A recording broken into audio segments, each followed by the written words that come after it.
Good morning. Today is 20th of December 2024 and we're going to be racing today. Today we're going to be racing at Goulburn.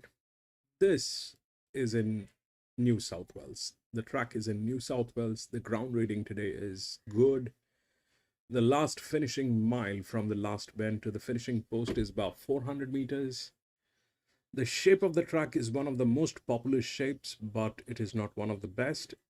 However, it is not one of the worst, but this is what we have to deal with today. And this is where we're going to be racing today. We've got 6 races here, and we haven't raced at this track in a very, very long time. So uh, this is going to be something like that. We do not know how they behave. We do not know how the track plays. Uh, we are going to follow the data and we'll see what happens. Welcome to Grandstand, and we do horse racing 5 days a week, and we do that in 2 steps. First, we try and identify the best horses through machine learning, physics, mathematics, data science, a little bit of understanding of horse racing. And once we have identified the best horses, then we take a look at the horses at the paddock or the gates when we get the live stream from the paddock or the gates. If we find that all the horses that we have chosen are looking good, we stick to our picks and place our bets. But if we find that there are better horses at the paddock, we do make changes with our picks and then place our bets. It's horse racing, so we need to be vigilant, we need to be making quick decisions, and we need to be very careful about how we put our money. So that's more or less what we follow. Now we'll get to the racing part of it and we'll see what's there with the first race. We're going to be racing at Goulburn, and 1 and 2 has been scratched. So we've got 3 tabs up here. The first one is where we're going to get the live stream, and this is where we're going to get the live stream. We're going to look at the races there. We've got RaceNet up here where we're going to take a look at the scratchings, and we've got Top Sport where we're going to take a look at the results. So 1 and 2 has been scratched. We are going to scratch 1 and 2. This is a 1200-meter maiden race. We'll see what's there.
Sana, welcome back. Jimmy, bro, welcome back. We'll take a look at the odds. What's going on with the odds?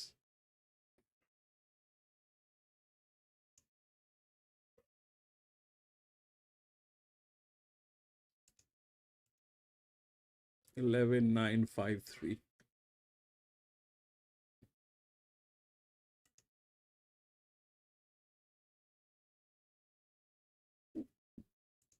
What's 11?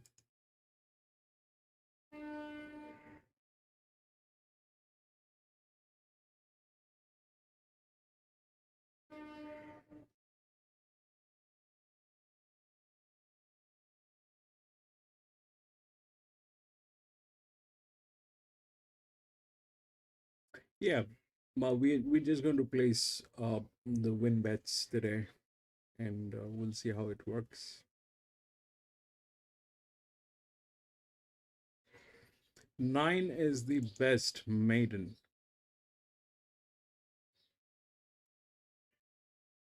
They're within the rails.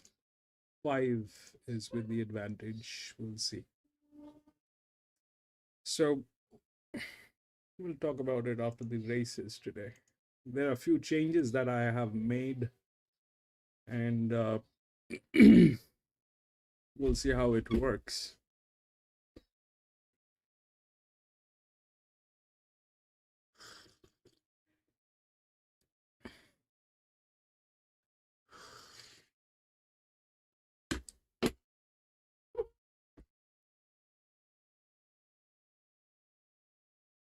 We'll take a look at the paddock. If we find if we find the win bet to be tailed, that's when we either will switch or will step out.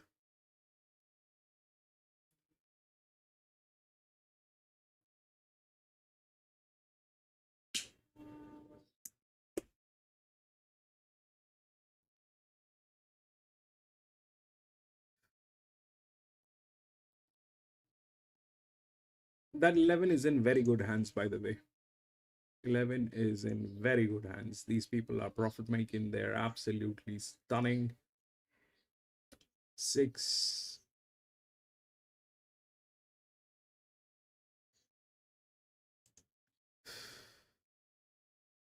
Suffering.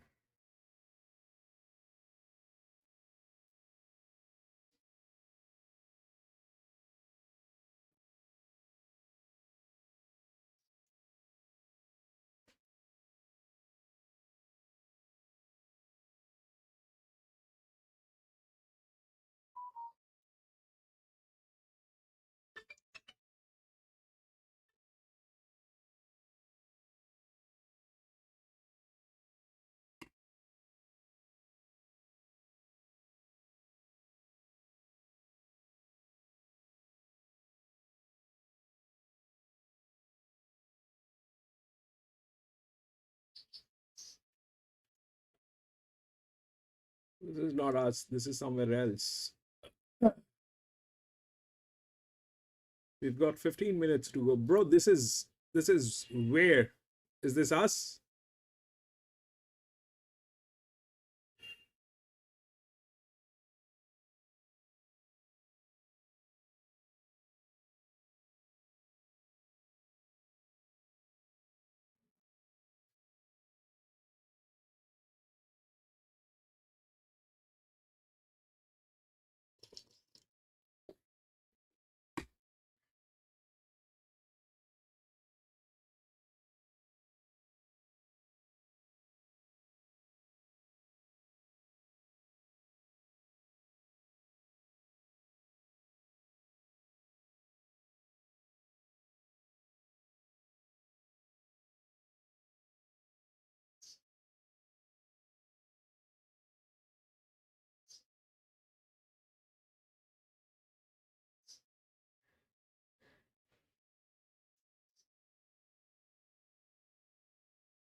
This is Gayton. All right. Thanks, Jimmy.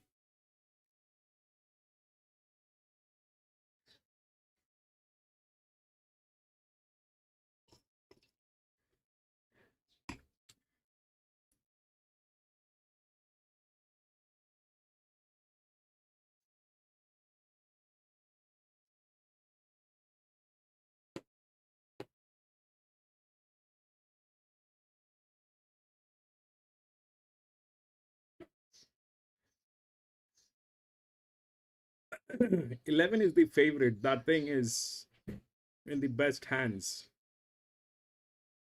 That thing is in the best hands. But that's a lot of expectation from a maiden horse.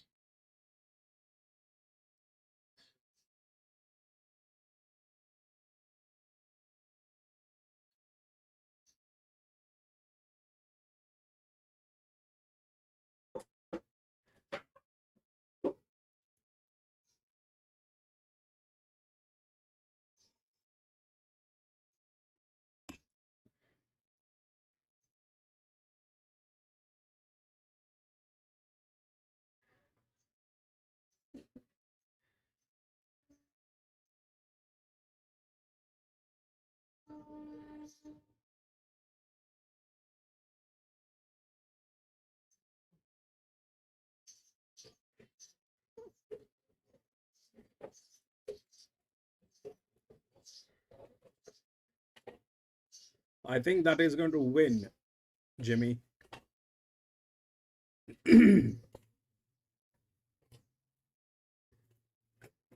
I think the 5 is going to win. We'll take a look at that horse at the paddock. If it's not getting tailed or there's no other circumstances or condition, we'll go with 5.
Finch, welcome back.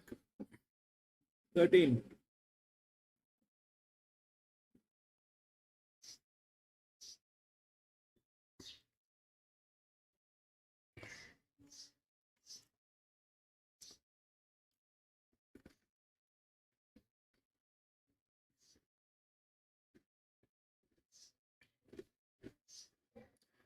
Welcome back, bro. Finch.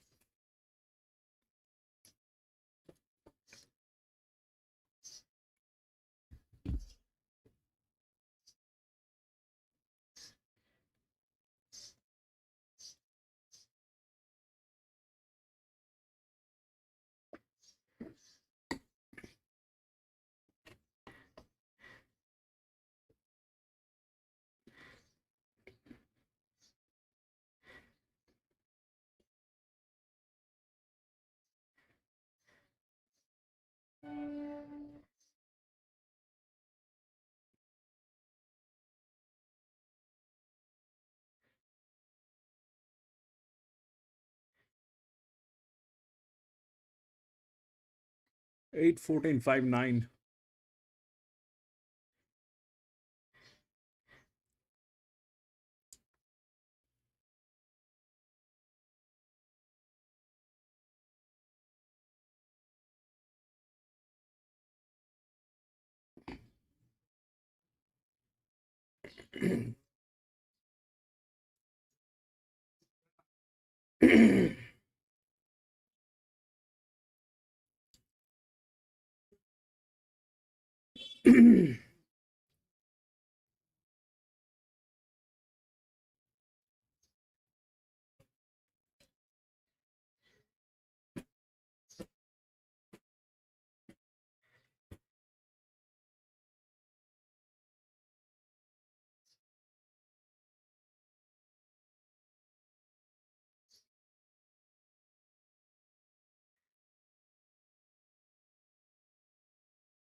Yeah, this is us.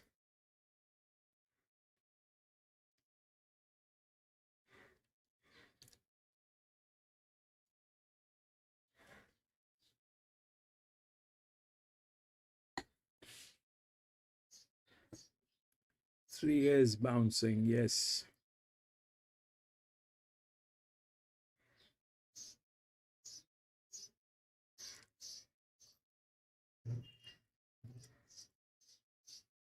Three, no, the 11 is in very good hands. They're the best people. 11 is in very good hands. These are the best people there, hands down.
I I was having a little issue with the channel, so the channel was partially right. The channel was giving us the right uh, direction, but not in the right order. So I just modified the channel yesterday, and we'll see how it works today. The channel is now C+.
11 is a 3-year-old filly.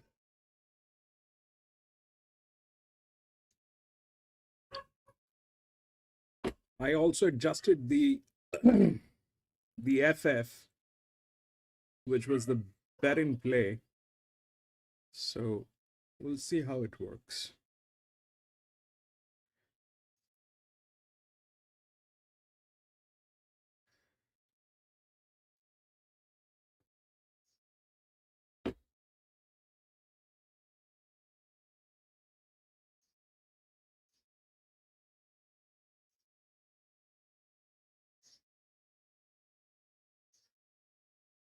Finch, Goulburn, race 1, show 8-9.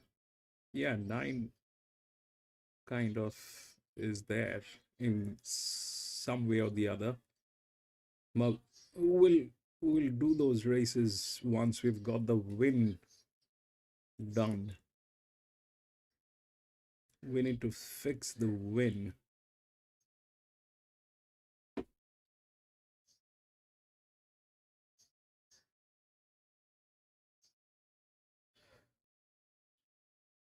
Manual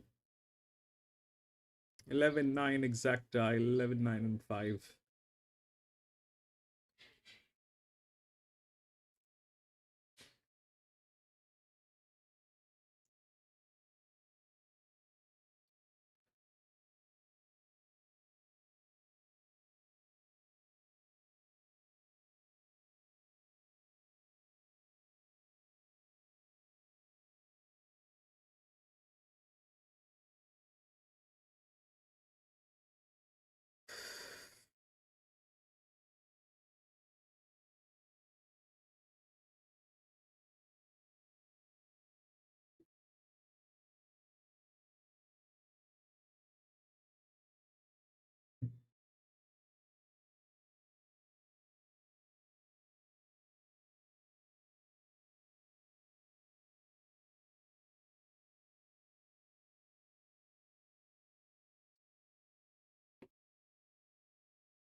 Cameraman hitting. Yeah.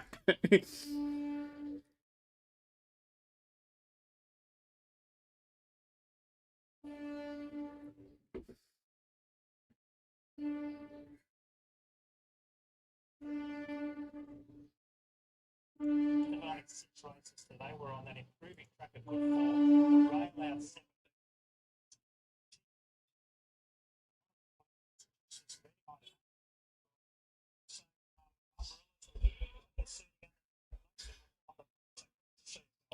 Yeah, that's exactly right. Over the last couple of days racing, obviously, we only have just 6 races. Kick off here with race 1. In the 11 excessive force, we'll start at $2.25 favourite. So we'll head up to Ben for the call of race 1. She within. She collar with the white cap on here. Paired by Danny Williams, locally here at Goulburn. And She Within goes into the gates. As we welcome along Kev from the National Racing Service as well. Good afternoon to Graham and Kayla from Sky Thoroughbred Central. Big crowd in attendance here this afternoon. Enjoying the sunshine. Christmas race day here at Goulburn. So Rouge Home, the last one to get ready. We're set for the first race over the 1200 metre journey. The starter is on the platform. There goes the red line. We're set to jump. Shine like it does the inside. Racing now. Off the inside, Shine Like It Does began fairly. Utaka with good speed and excessive force began fast in the early stages. Nicolina not far away. She Within it is improving in between runners. Then Tandalina and Sastelina's caught out 3 wide as they approach the first turner. Rouge Hom even deeper, and last of all on the inside, the Power of Love. 1,000 metres left to go, and Excessive Force led the way by 3/4. She Within, and Utaku's on the rail third. Then came Nicolina, followed by Tandalina in the centre. Next in the field out wide was Rouge Hom. Then came Shine Like It Does. Sassalina now second last. At last, the Power of Love.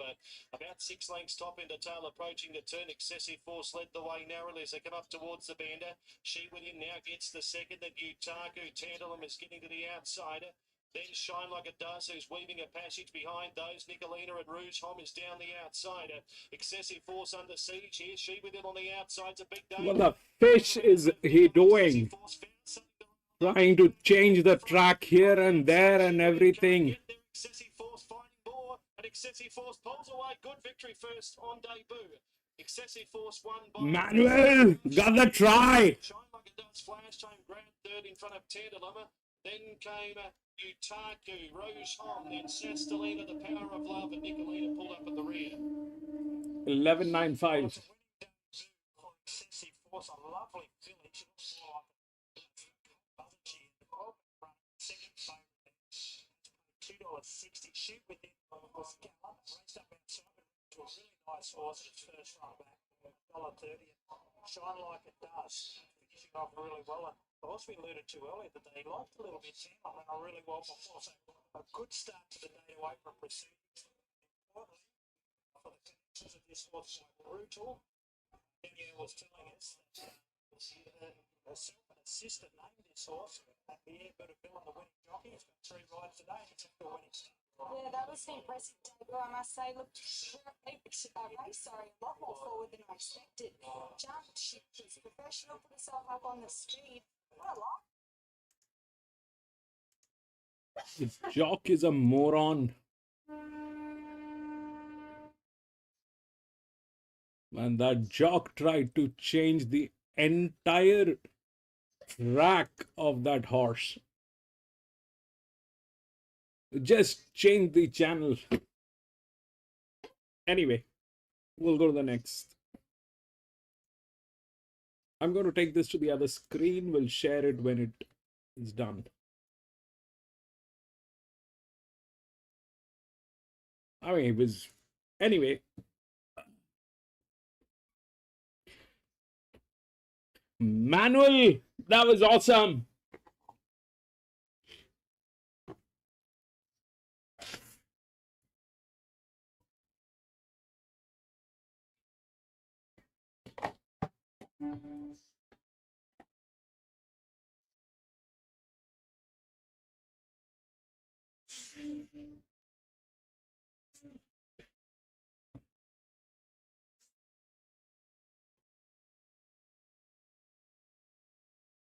Take a look at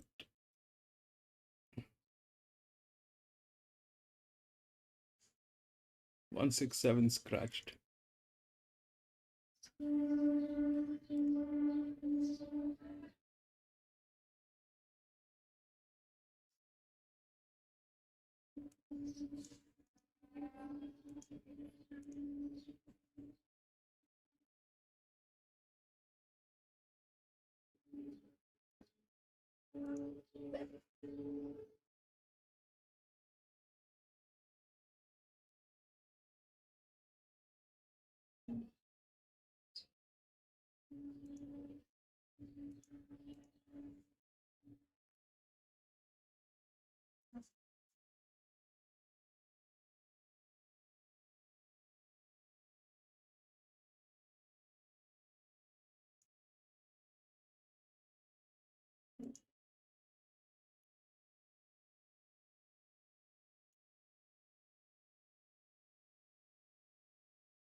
So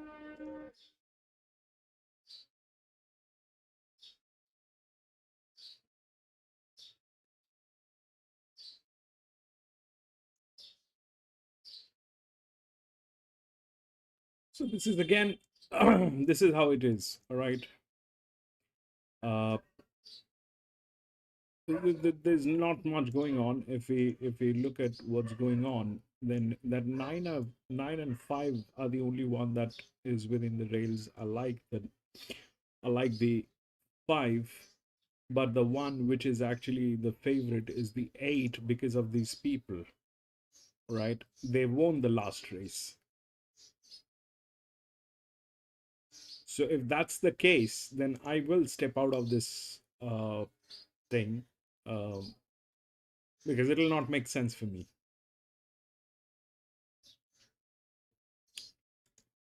The races with five, we'll see if that works, because that I mean, I will not race something that is entirely based on a biasness of how these people are, and they're probably, I mean, we get this, that these are the best people, and if you look at what the odds are, 8 4 3 9, so 8 and then 4 are the second best people, 8 4 and 3 9. So they the odds are based on that. Now this is very new that I'm looking at, because so far I have not seen odds like this happening. It's very new. It was us who were actually doing that analysis of, the good people, bad people, and all that thing that we were doing.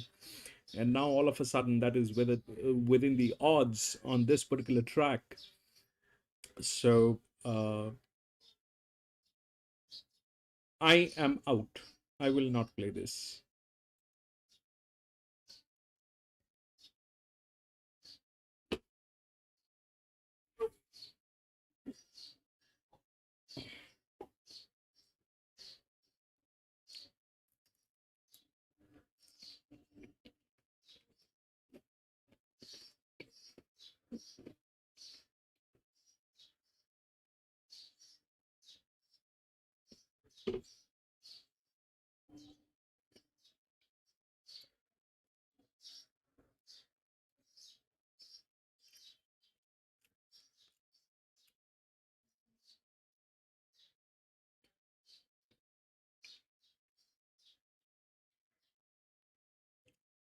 Because if we play this will backfire at any point of time, um, because these they kind of not uh,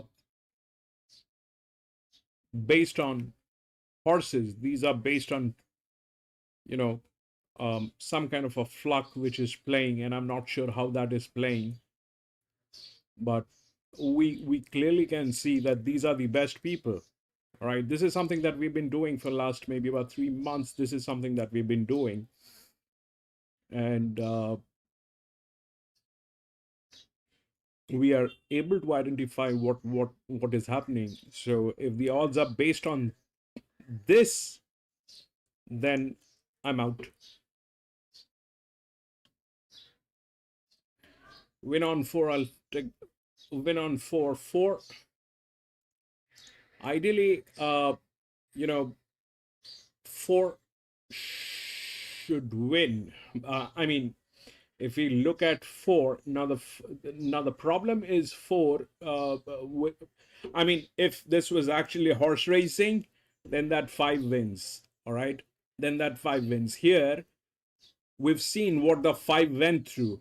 All right, that was constantly changing the channel, and they kind of actually murdered that 5. So this track, be very, very cautious.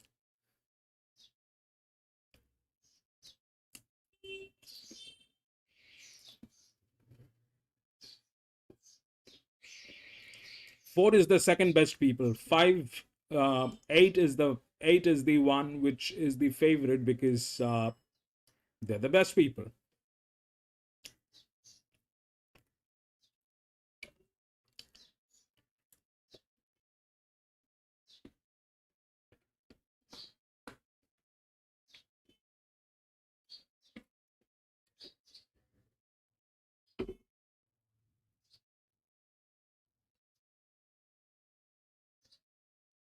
to an exciting summer of racing down there.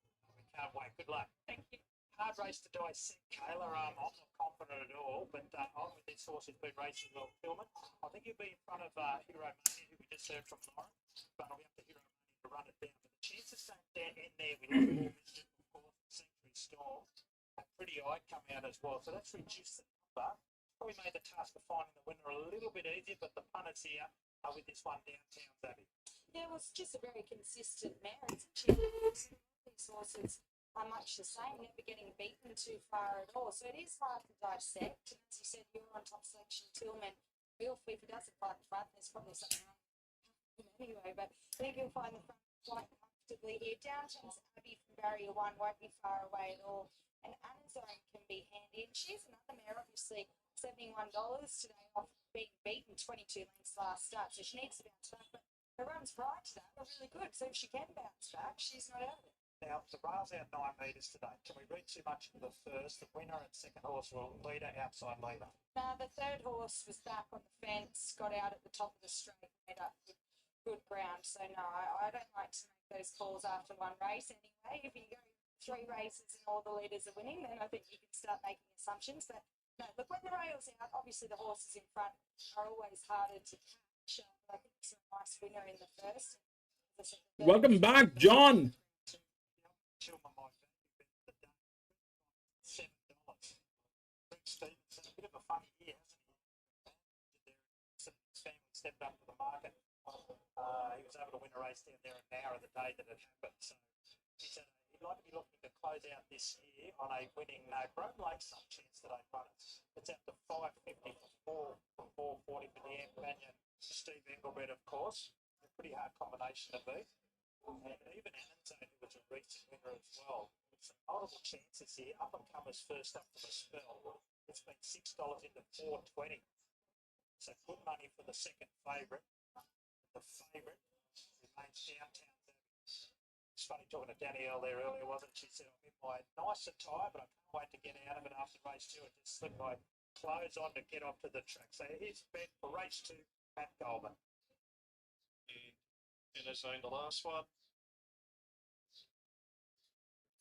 Most set here. Race 2 on the card. The red light blinks at the 1600 metre start. Starter hits the button. He caught them at a great line as well. Anazone out wide began with speed. Tillman not far away with Up and Comer, and also Brom Lakes on the speed as well and driving through the favourite. Downtown's Abbey at the 1400 takes up the lead. So Tillman now rushes to second up deep on the track. Then Brom Lake back to third. Anazone who's fourth. Up and Comer fifth on the outside of Good Once. A further 2 Mandalorian. And Hero Mania whipped them in 10 off the speed with 11.50 left to go. So Tillman is going up to put the pepper to Downtown's Abbey, who retains the rail half a length away.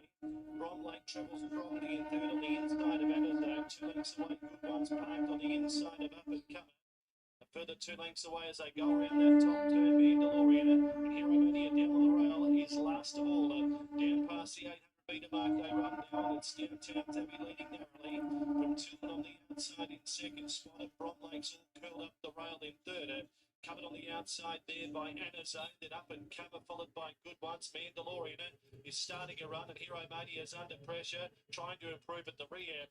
450 metres left to go, approaching the turn. The favourite travels just as good as anything else here. Downtown's Abbey, down past the 400. Downtown's Abbey from Tillman. Then came Brom Lake, who now gets into the clear. They're followed by out wide on the track, Up and Comer, and Good Once is just behind them. Downtown's Abbey in front. 200 metres left to go. Brom Lake levelling up on the outside. Brom Lake on the outside, moved up to on the inside. Downtown's Abbey. Brom Lake getting the upper hand inside the 50 metres. And Brom Lake too good. Brom Lake won by 2 lengths. Downtown's Abbey, Good Once third. Photo for fourth between Up and Comer and Hero Mania. Made up some good ground in the straight.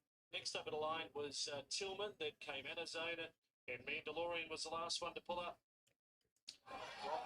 Well, Brom Lake gets the job done. Fourth up from a spell for Steve Engelbrecht and Deanne Pena at $6.20. Downtown's Abbey just had the pressure applied all the way. It'll pay to follow off the back of that run at $1.40. And Good Once, who was ridden further back as instructed to the stewards, $3.30. And Tillman, after racing up on the speeds, just dropped off a little bit. So for our winner from Lake, that is win number 2 at start number 15. for this spare by Vancouver, who's also raced by Steve Engelbert and a couple of friends. So well done to them. Yeah, that's right. Certainly an improved run last start. And with the addition of the blinkers again today, he certainly improved even more. So We'll go to the next.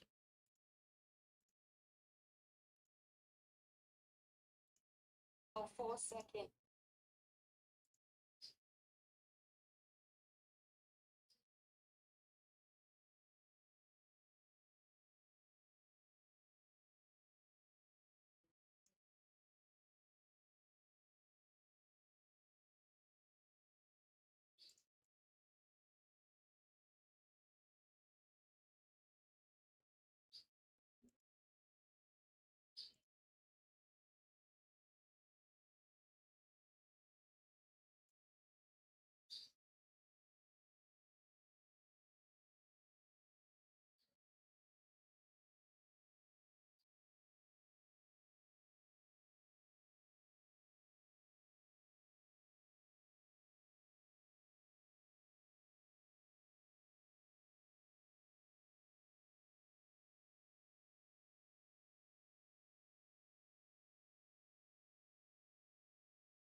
Odds fluctuating 9-10. Lismore.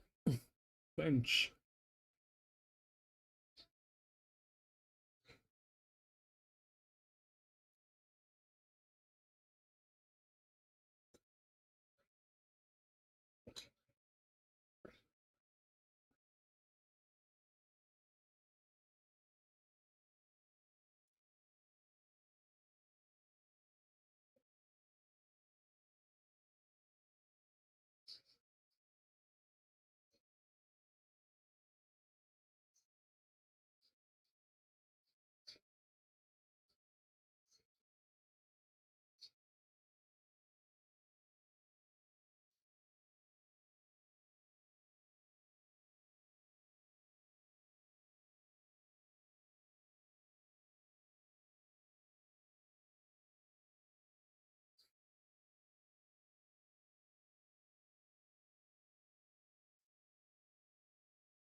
Finch, I think you... No, that's 3. All right, this is what I have. I'm going to go with the data. This thing played up.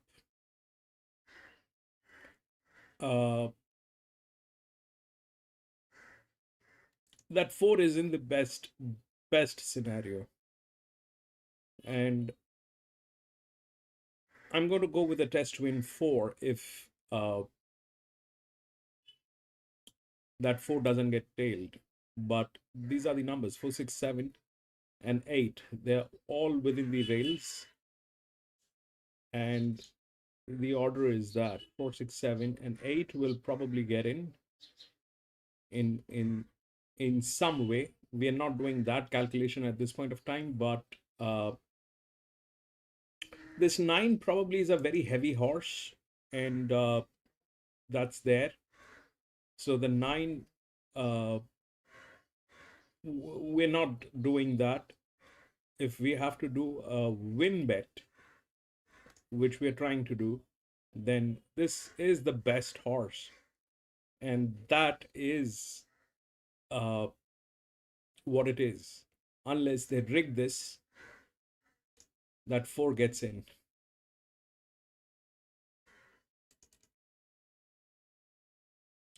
But they are doing funny stuff here.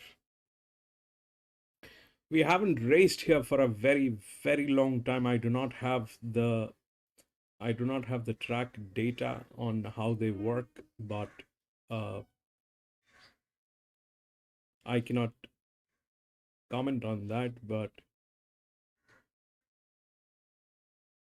the second one was definitely not what it was.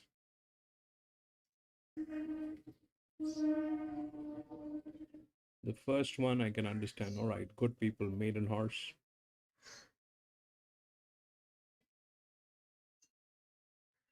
Sonny, welcome back.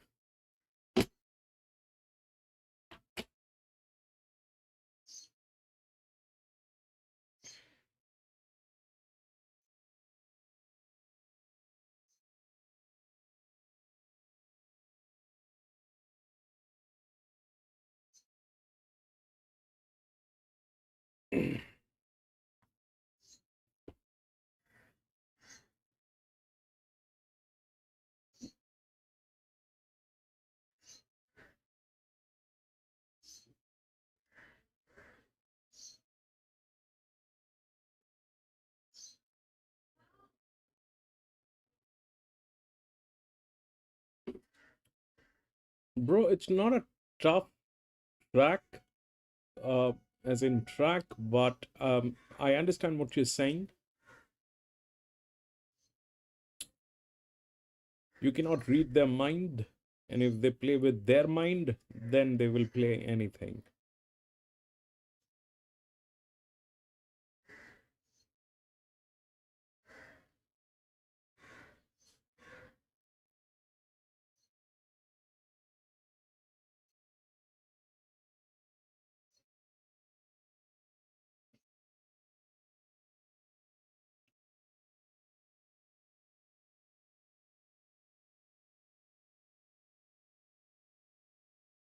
In this event here at Gatton, keen on the chances of Kensington Jewel in race number 5. Okay, this is Gayton.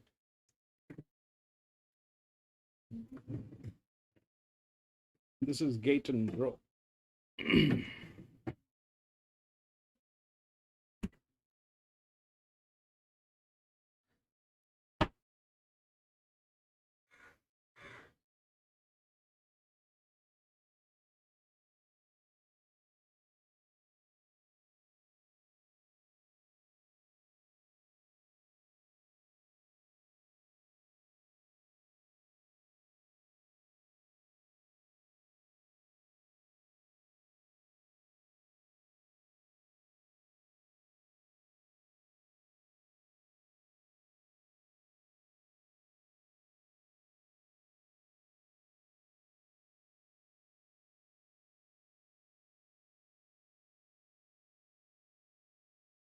To come forward. And over Sun. Sun to come up.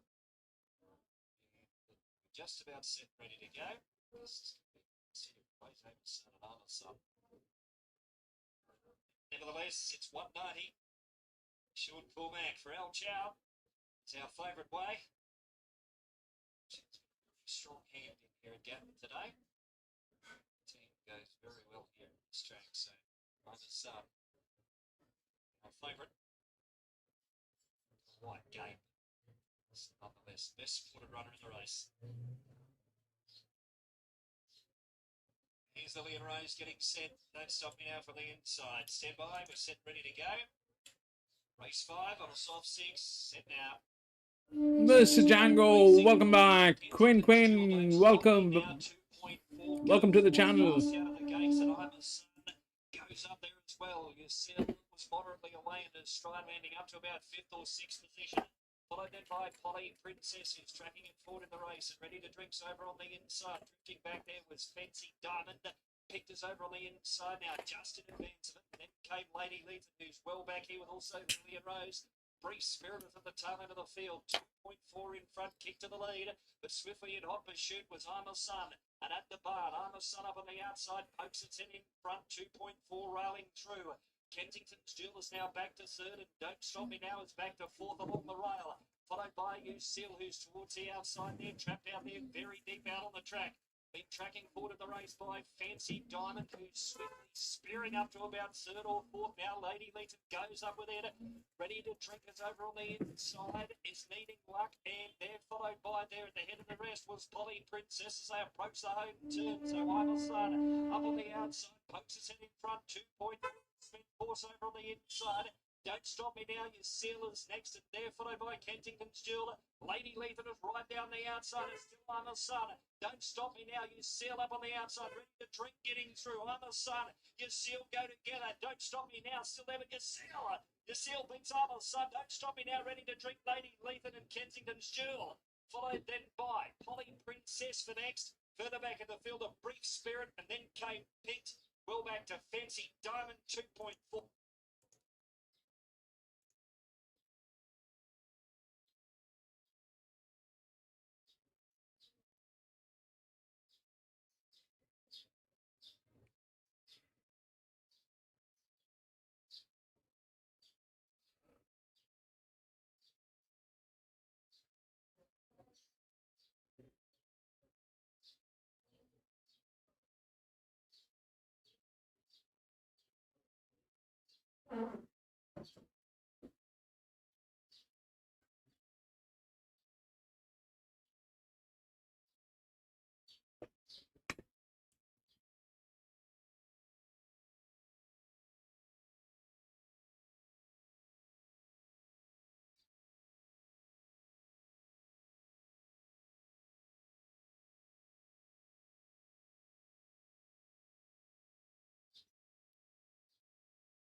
I mean, if you look at the races that they had previous event that they had here, they went down to 20% on favorite.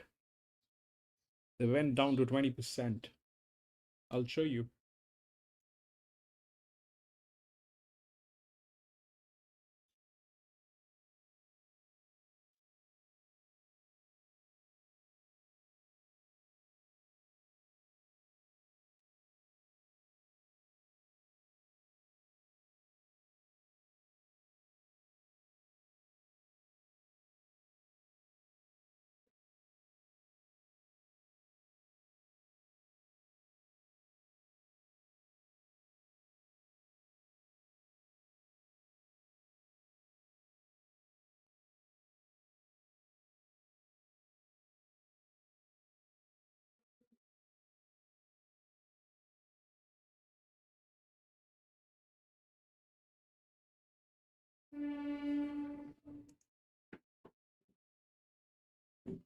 It's not even 20%. So this is what they did in the last event. They went down to 0%, then 10%. So they're quite capable of doing these funny things that they're doing. They're quite capable of doing this.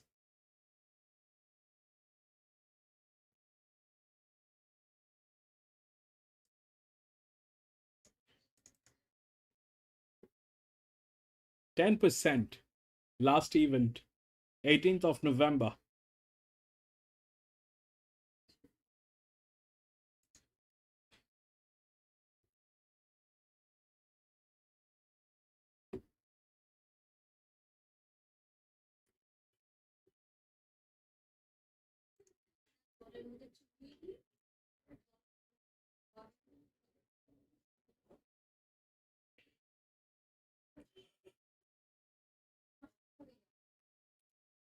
I don't know, Jimmy, but that's plain and simple some very crooked people.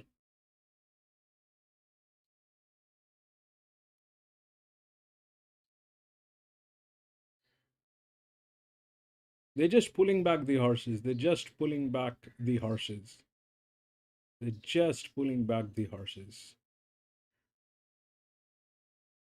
These two are getting tailed. There's no point looking at all this, actually. They're kind of, whatever they are, 7 is being tailed. Even 8 is getting tailed, I think.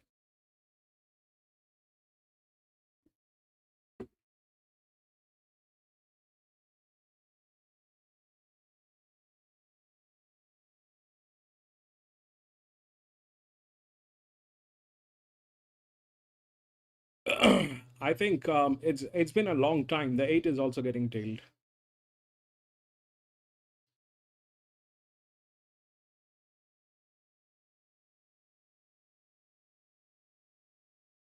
Seven is a 5-year-old. 8 is a 4-year-old mare. So 8 is still, benefit of the doubt is still okay, but 7 kind of looks dicey. In that case, what will happen is the 1 will get in. I mean, that's how it should be.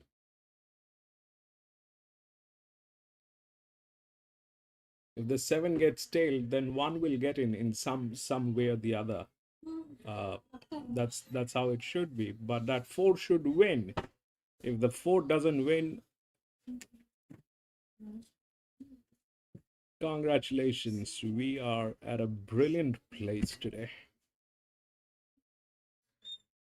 Who's first up here today? I thought he got better as his preparation went on last time around. Obviously not his last run, which was probably at the end of his preparation, but good once he got up over the 1300, and I thought his recent trial was really good to run third by an Amazing Eagle, who ran second at Doomben. First up gets barrier 1, and I think he'll be very competitive here from the 1 to seed, as you said. Third up comes right back in grade here, seems to peak third up too. Him for third, I put to the 4, so Recruiter, our favourite, has put together a nice little record. I thought was good winning, but does have to step up here in class 3 today. And in for 4th, I give the 7 a promising prospect.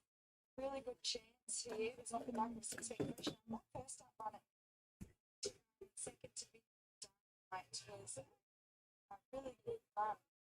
As I said, Midnight Dynamite went on to run a couple of really good races, winning Canterbury and then running third behind Private Harry. So if you can race up to that, and I have it, but I wanted to find a spot for Russian Zarina. I think she's in good form, but this does, as I said, kick off the first leg of our quaddie, being only race 3 with only the 6 races today. And I thought our hardest leg was our last leg, but the first leg here I've gone 6, 1, 4, and 7, my selections.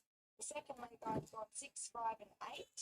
The third leg, just the 2 numbers in the 5. The last leg I've got wide, 9, 4, 2, 17, 8, 11. If you can afford to, I'd add a few more numbers. How did you see the quaddie legs? Well, one thing, Kayla, you can afford it, I know that. My quaddie today, I've gone 1, 6, 3, and 4 in the first leg. Then I've gone 8 and 9. Then I've gone 5, 1, and 6. And then in the last leg, 2, 10, 8, and 14. So we've already had 2 races run today. This crowd here today, as we've mentioned, is the biggest I've seen at Goulburn for many, many years. They've done a really good job here today. 3 and a bit minutes off the start. 550 the top one to see who I'm with. Blown out 3 flying Impala out to 750 Recruiter. It's the horse they want. Into $1.95 from 2.15. Zippalus inside draws into $4.80 from $5. Just a slight trim up. Steady in the market all the way through. Promising prospect. $9, 10s, $9.50. Russian Sabrina out to $19. And Double Shark Attack, it's out to $18 from 16. We lost the 2 and the 5. So it leaves us with a nice competitive lineup 3 minutes off the start. Yeah, it is a very competitive little race, actually. All these horses at their best, wouldn't be surprised to see win here. As you said, even a flying Impala, I also looked at my selections, but he's a talented horse in his day, and his 2 runs back so far have been over the 1400, but he comes back to the 1200, which will seem a bit good drawing. Not out of this, he'll probably take up the lead, I thought, from his good draw. I thought Zippalus won't be too far away from barrier 1. Double Shark Attack, probably roll forward, but a bit of speed underneath her here. A horse like Deceive, I'm not quite sure where she'll get to. She might be a little bit further back, once again, with the speed underneath her. Recruiter won't be too far away, so I reckon they'll run along for the first furlong here. Tell us about Russian Serena here. You rode this horse back in Queanbeyan 12 months or so ago now. You ran third on when it was trained by Claire Lever. Now it's at the 1-star Karen Outram and ran third there at Hawkesbury. That was in a provincial French 64, so not out of it by any means. No, she should have won the day I rode her debut, actually. Well, she should have. She should have. It wasn't quite my ride, not that time. And she threw the race away later. She got herself up to spin. She just ducked out so abruptly. After that, she went on to have good preparation, and then they dipped her out, and I thought she'd come back a more mature. She never seemed to come up as well last prep, but her 3 runs back this time around, I thought it's been good, and I liked the way she found the line to start over the 1,000, and she's a man that I think getting into the 1,200 today suits her better, and she gets a good draw. So, as I said, I would have liked to have found a spot for her, but I found it really hard. It's a very tricky race to dissect, but as I said, to see, certainly looks like David is our second favourite here. Sorry, the 4 recruit. I'm surprised to see the continued support in a hard race. I mean, he really knuckled down well to win his maiden last start, but he does have to step up to go on with it again here in a tricky small field. It's the only horse they want here, isn't it? This one, Recruiter, the last winner, lightly raced. The Hawks factors obviously come into an Andrew Atkins coming down on Friday to ride this horse. Who was aboard last start for those just tuning in? We've got racing at Canterbury tonight. Excessive Force was our first winner at 2.25. The debutant for Daniel Simon, also Barefoot a Villain. They ran second in the next race with Downtown's Abbey, but had to play second fiddle at the Bromley for the end. Steve Campbell-Brett. So 45 seconds off the start. Nice and short. It's the only horse they want. Racing over the weekend. No racing in our regions tomorrow. But a big meeting down there at Maria on Sunday. It's the Aruba Cup, the Aruba Town Plate. And they've got a big 6 weeks coming up. Meeting on January 7, January 17, and a big one on Sunday as well. Looking forward to getting down there. Ben Hall will call out first leg of the credits. It'll be strange saying that we're only up to race 3, but here's Ben. Recruiter, number 4 is the favourite, the cut favourite.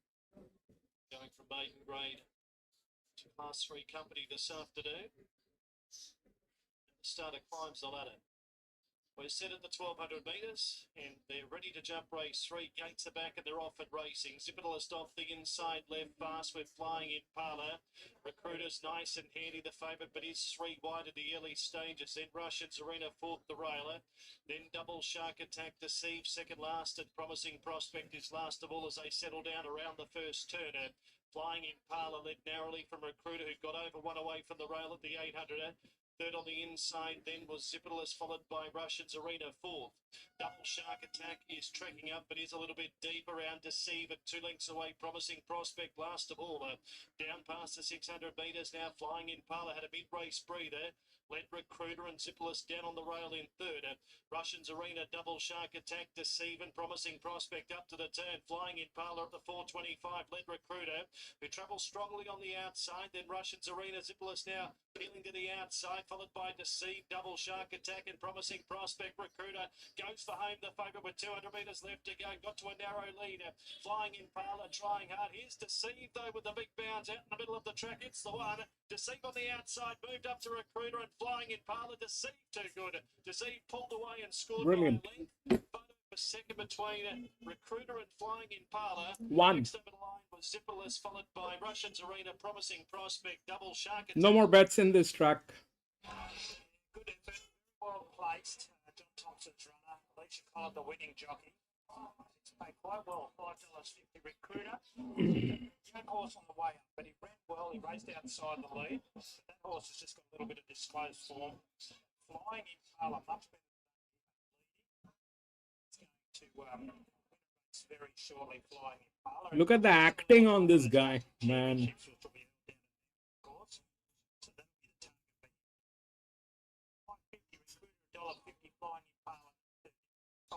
Just look at the acting. He's not even whipping that horse.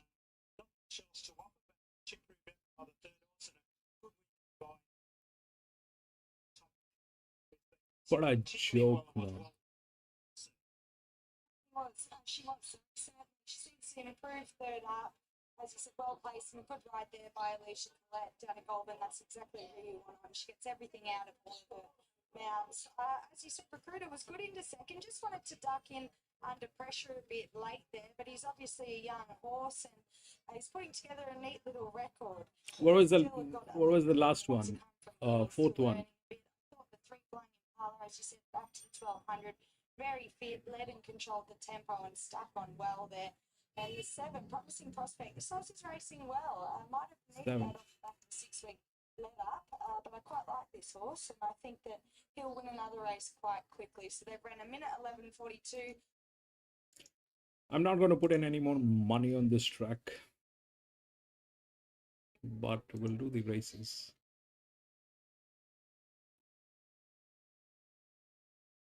One and 10 scratched.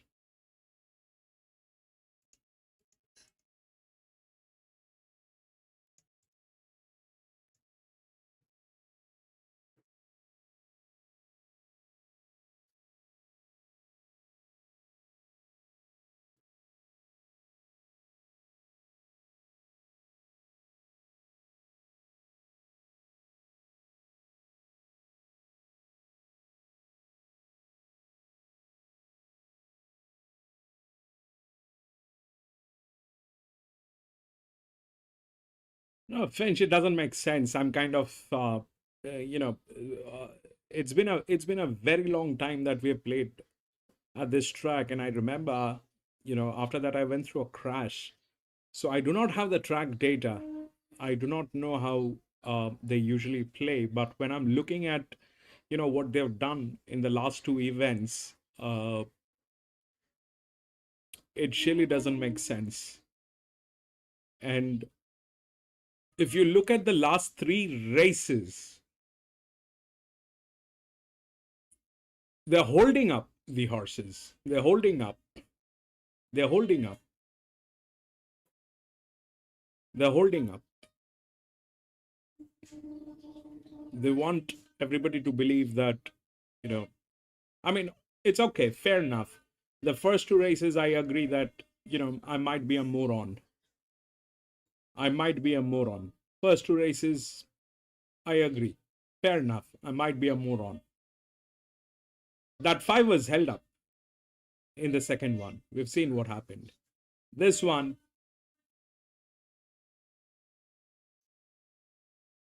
doesn't make sense.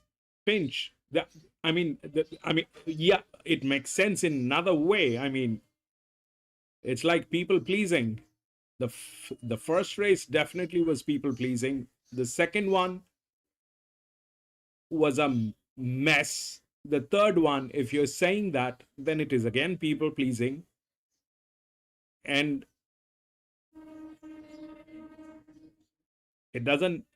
yeah, this is exactly where things go wrong with, what. So the the physics works in a way. They cannot do anything with the physics of the race, because the handicapping is a state governed thing. So any horse race that is happening in New South Wales is governed by the authorities in New South Wales, and they have to comply with the guidelines of the handicapping. So they cannot do anything with the handicapping. What they're doing is they're pulling them back.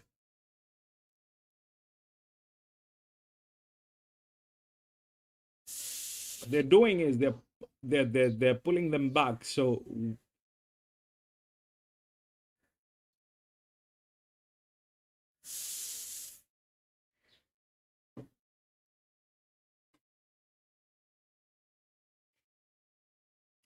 anyway.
Horses don't mind not winning payout, ain't that great like Randwick. No, that's Randwick has a different character, Finch. Randwick has a different character. They do things in a very sophisticated way. They do things, but they do it in a very sophisticated way, and you want to learn from them. I'm even if I mean it's an art the way they do at Randwick and Flemington. That is a class thing to look at. I mean, they're doing things, but if you can spot that, how they're doing, that is an achievement in itself. But this is plain and simple thieves. Randwick is a different story. That has a character. I mean, I like to play at Randwick. Losing that it doesn't matter, because every time Randwick, even if you lose, it'll give you something. Randwick will give you something to look at, and you know you get to learn. You get to learn, even if you're losing. You get to learn. I mean, they Randwick, Flemington, they have some best people under the sun to do this. Very highly qualified, very highly paid. They're doing this, and they do it in a very artistic, classy, sophisticated way. Here, it is you're dealing with punks.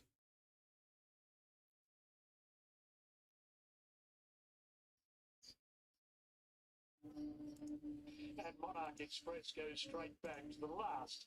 She's My Lady sped forward and took over when they come out of the back at the 800 metres mark and led by 3 parts of a length. Ferry Road went to second with Goulburn as the length away third. Monarch Express a half length away and a length and a half to Rainbow Lamb before the home corner with short of 600 to travel. She's My Lady led Ferry Road by a half length. Goulburn sits on their heels. Then Monarch Express, Rainbow Lass is last with 400 metres left to run. She's My Lady comes on the turn. Narrowly the leader on the inside of Ferry Road. Goulburn into the clear. Monarch Express deeper out. Ferry Road at the 200 in front with Goulburn and Monarch Express chasing. Monarch Express on the outside. Ferry Road, Goulburn can't go with them. Ferry Road, Monarch Express. Ferry Road with Monarch Express. Right.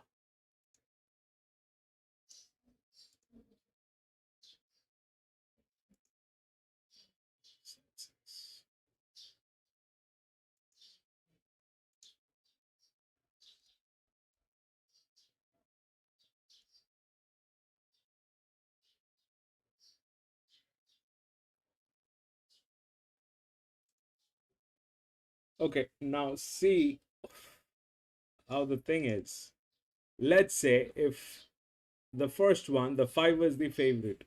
Sorry, 11 was the favorite. Okay, we did not go with the 11 because they were,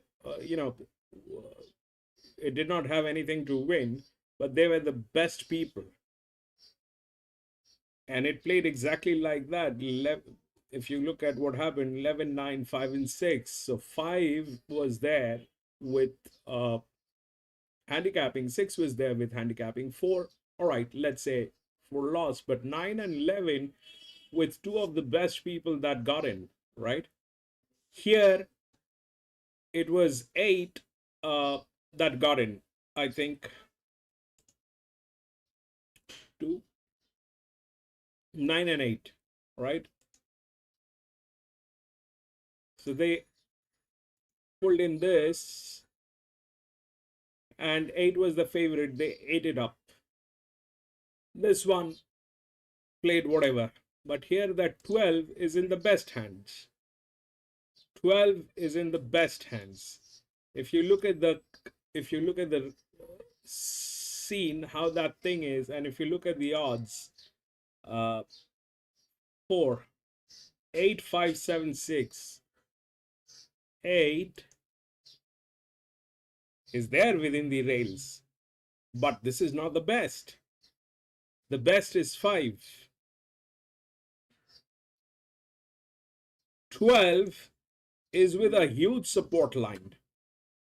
Now there is this 2, which is with the dev.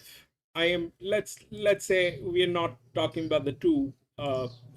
Let's say that 2 is a moron. It doesn't have the rail support, nothing on 1,000 meter. But ideally, if you look at this, then the 9 gets in. Okay, do we have a 9? No, we don't have a 9. But 12 is with the best people, all right? And they kind of in that situation, 12, 8, 9. But that's how the thing is. And 12 is not there within the odds. I'm not going to put in money on this.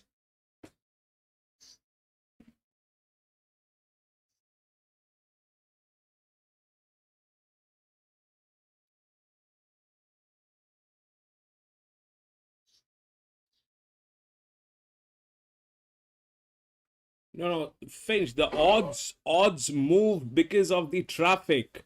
There's a huge traffic today to this track. This is the only track that is playing during this time. The other tracks in New South Wales, they start after 2-3 hours. They are like afternoon races. Not even afternoon, I think late afternoon, early evening races. So there's a huge traffic to this track. The entire Singapore pool, the entire Forest pool is on this track today, right when we are talking. So the odds are moving because of that pool. And they are encashing that. They're encashing that. Absolutely blatant, shameless people. They're yeah, all the Forest. I think Hong Kong is in. Singapore is definitely in. Malaysia. All those pools are in. And this is the only track. This is the only track today.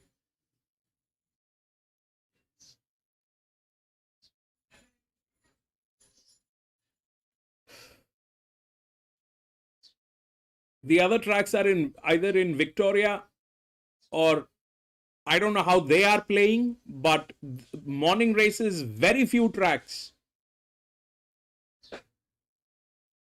Probably 2. This is one of them.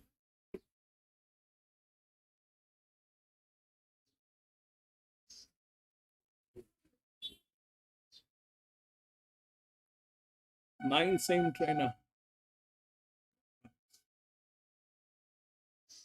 Yeah, 9 is there in some equation. 9 is there. 5, 9, 7. So yeah, 9 is there. 9 is there also within the rails. 9 is there in sequence. 9 is there. 9 definitely is there. 9 is there. Then it is 8. So 5, 9, 8, 12 is with the best people. They have some very strong advantage over the 7. And this 9. So it's like that.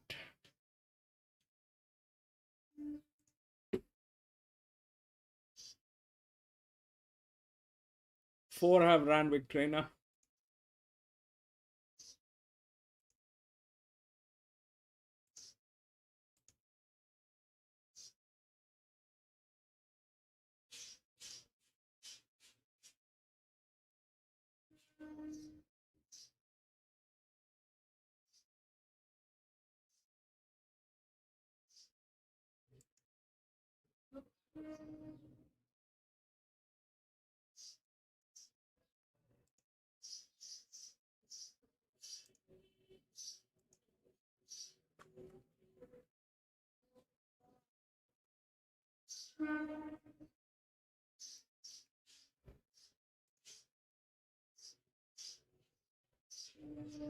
Yeah, and I'm not sure why the 12 is not there. The 12 is not there. It's all up to Bubba, and there's no man at Gutton you'd like to have in your hands more than Bubba. Let's take you trackside Anthony Collins for the call. They're just about set now. We'll take you up to him.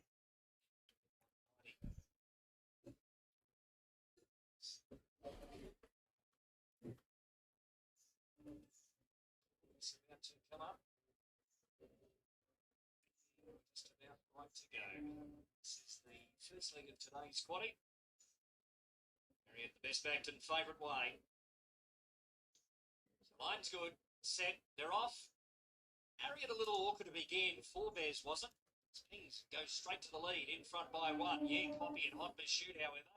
Followed by Italian Virtuoso, who's swiftly around the outside, and Claudius tracks them up, going up there as well. Juvenile about just off the speed, racing one off the inside, and over on the fence there was Harriet. Followed then by Gateway Thunder and also Social Star. Well back in the field, the Summer Star racing back second to last here. Last of all over the inside was Superago. Travelling at least a dozen lengths back off this leader, which is Claudius in front at the barn, 850 metres from the judge. Claudius in front, by a length and 3 parts over Yeah Copy, Italian Virtuoso, and also Four Bears. Then came Harriet, so this favourite. Fifth position over on the inside, 5.5 lengths back off the speed. Jubilant at the moment, keeping the favourite in a pocket. Gaelic Thunder is next. Social Star's been put off the bit. Summer Star races together there with it. And two off to Superago at the tail end of the field. Claudius in front as they approach the home turn. So with 400 metres to travel, little set sail for the run of the judge. Narrowly in front, Yeah Copy. Four Bears is next now. Harriet came off the inside. It's right around the outside. 4 lengths back off the speed. Italian Virtuoso comes with the front. Together there with it is Yeah Copy, putting pay to Claudius, but Harriet and Italian Virtuoso are winding up solidly up on the outside. Yeah Copy led. Harriet up on the outside, charging now. Gets up right on the peg. 3 parts of a length the margin. Harriet over Yeah Copy and Claudius, followed by Italian Virtuoso and Four Bears. Not a bad run. Further back in the field to Social Star, Summer Star, Gaelic Thunder, Superago, Jubilant Tide at the tail end of the field. Where did they get a 16? 16 will be the numbers and Where did they get a 16? Is this our track? Down straight. She was certainly had a hoof on the till ready to win, and so you can see Les just stood up in the irons late. She had a lot on these horses. No, this is not our track. $2.10, $1.20 she's paid at Utah, much shorter, $1.90 New South Wales, and $1. No, this is Gayton. This is Gayton. This is Gayton. This is not our track. We don't have a 16.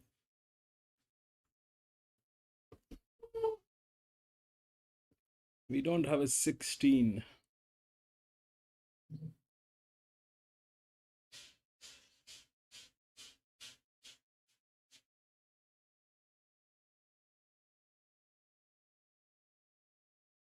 No, 8.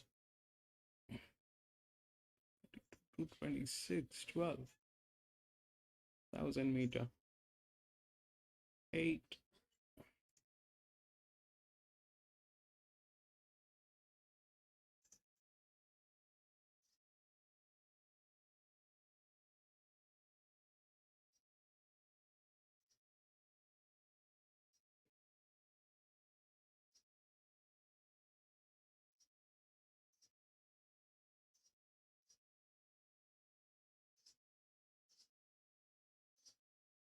Eight is a very heavy horse, that I can tell you. It's a very heavy horse. No. That's Gayton. Oh, you had on that 8 at Gayton. That's brilliant.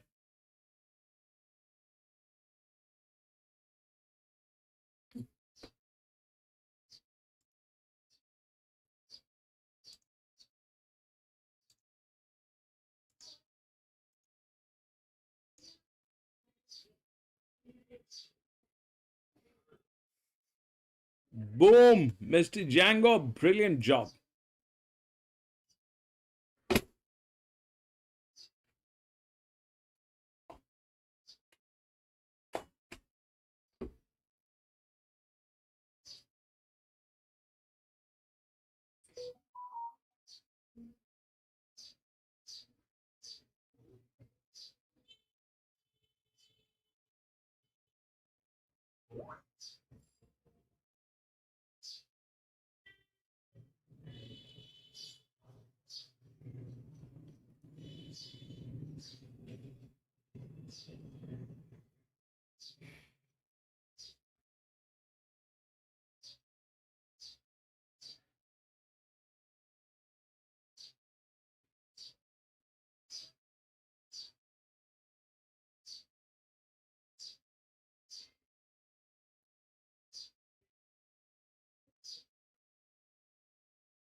8 is one of the best.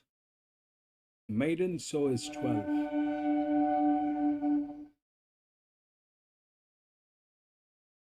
And 12 is better.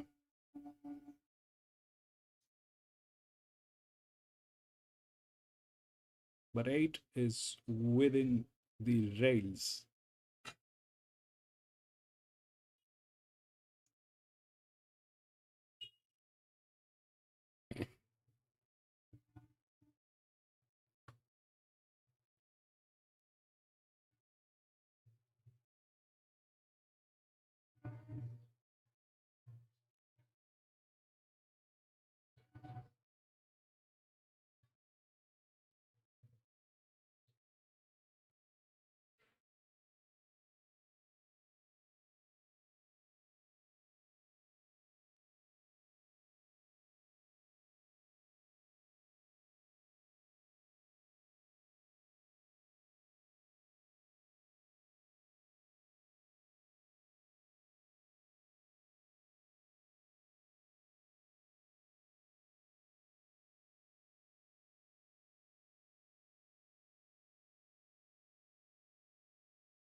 Twelve is getting tailed.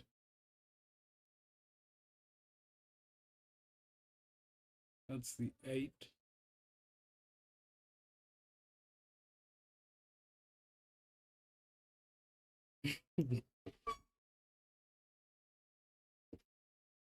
Yeah, Mr. Django did a brilliant job on that 8.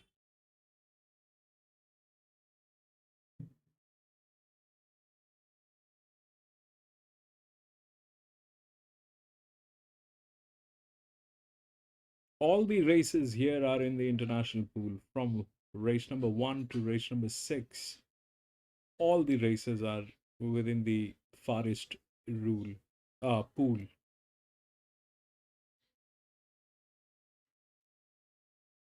So they're all going to be putting in money on this race. In these races. Sorry.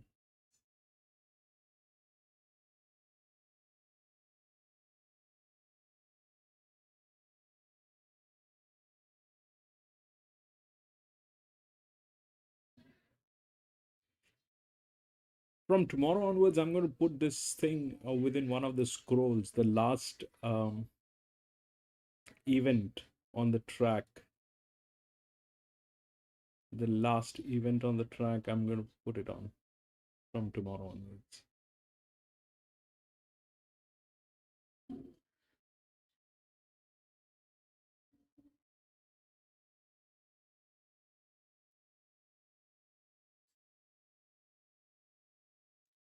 That 12 is in the best hands.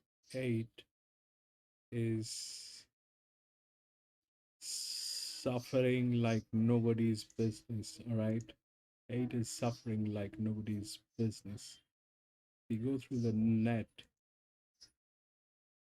that is not there. 12, then 7, then 3, 9, 2, 5.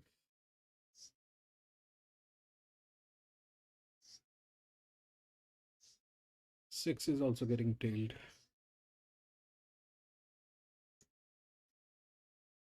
See, what is that happening there? Man.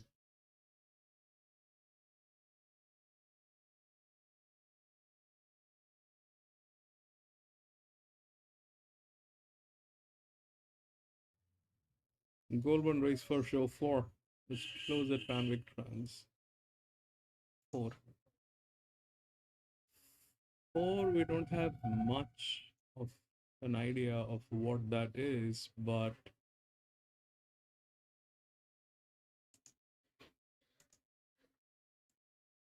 four is there with the bet in place, so 4 probably is a good one. All about 3. 3.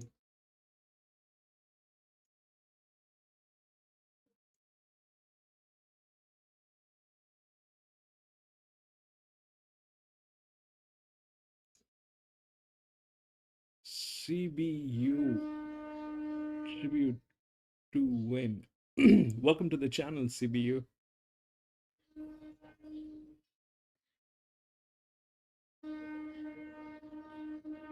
Why all about 3?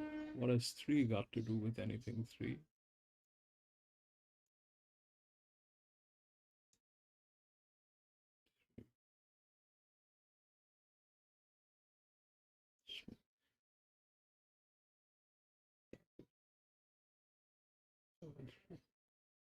Here's the second one, not within the rings. 812, 812. You know, Finch.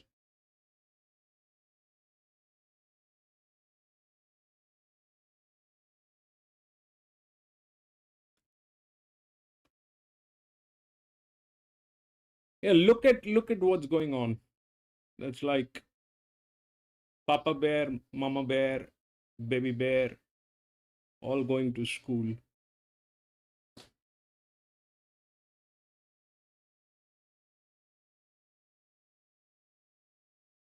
No, bro. Madness. I mean, I haven't in a long time I haven't seen a track that actually went down to 0%, then take it up to 8%. What are they trying to say?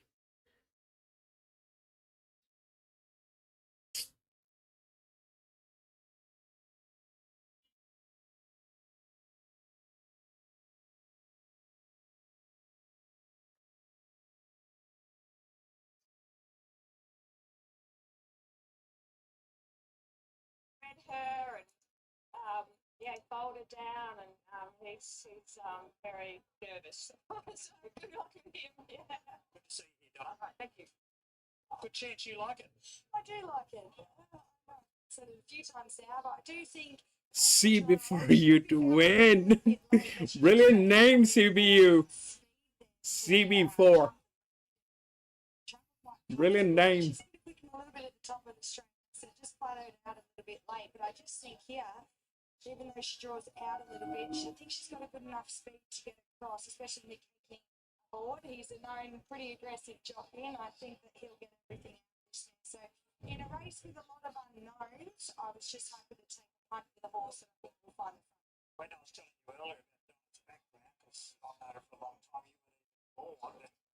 When I showed you the pictures and you Googled Donna McQueen, world bodybuilding champion, you were quite shocked, weren't you? Oh, I was quite impressed. Very fit. Well, she's still fit in good nick now, but she was a very fit woman, so she's certainly worth a Google if you can. Yeah, well, she's done a bit of everything. And that poem, which is up on, obviously on Facebook, is well worth having a look at. It features Peter Mooney and talks about Birdsville, and it's had a really interesting life.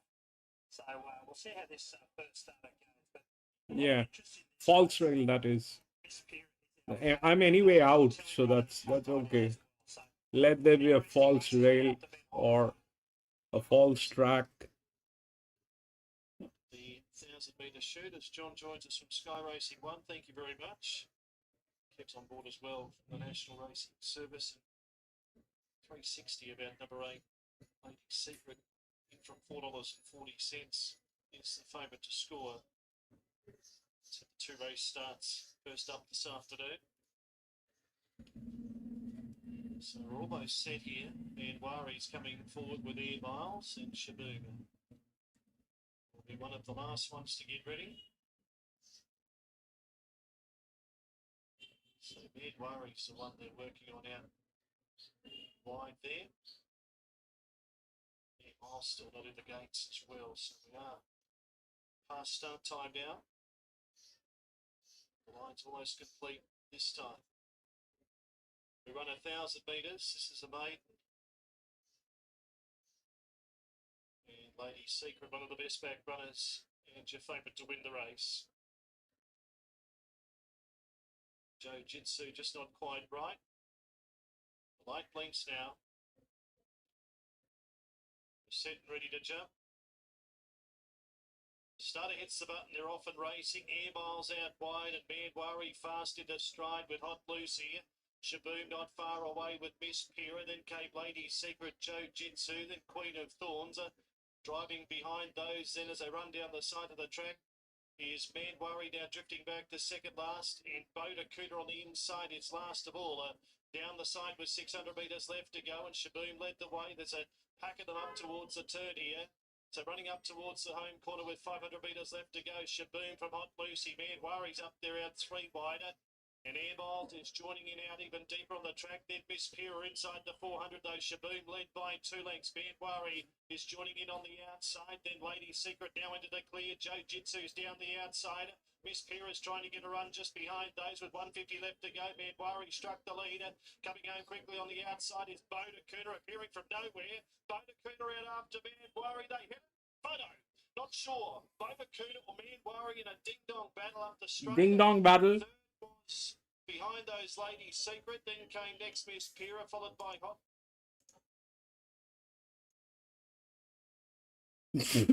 but CBU was right on that 3. CBU was right on that 3. They call it a ding-dong battle.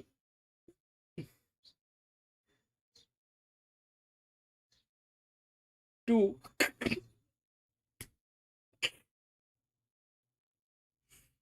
Two.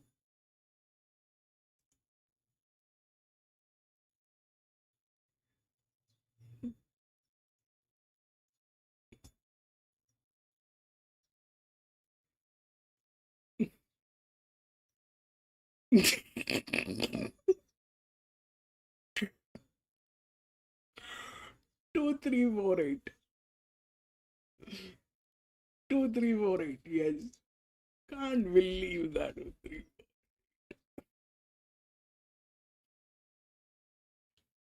We've got it through the 2 and 3. We got that through the dev, but that's absolutely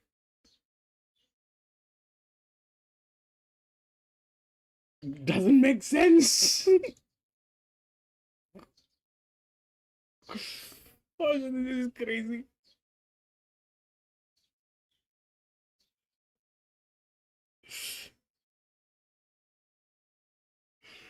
They will kill it from all angles, bro. They will kill it from all angles. They will kill it from all angles.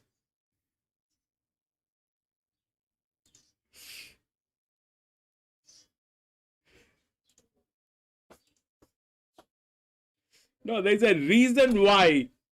There's a reason why.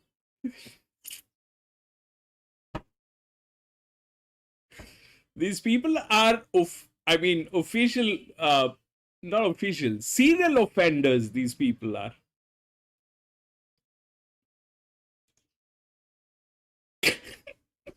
There's a reason why.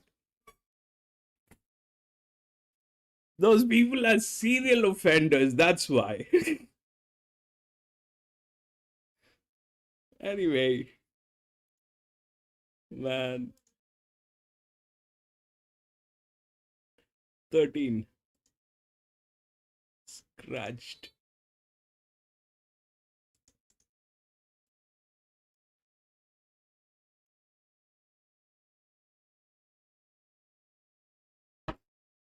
But CBU, that was a good call on that 3.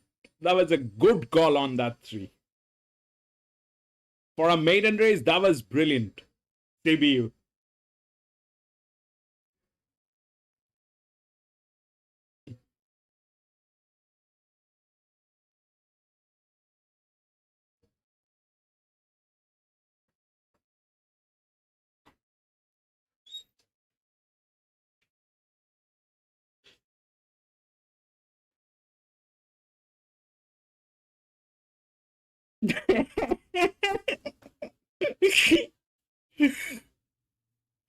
What? Your 4 was brilliant, Finch. 4 was also brilliant. 4 was actually, the 4 was, hold on. So,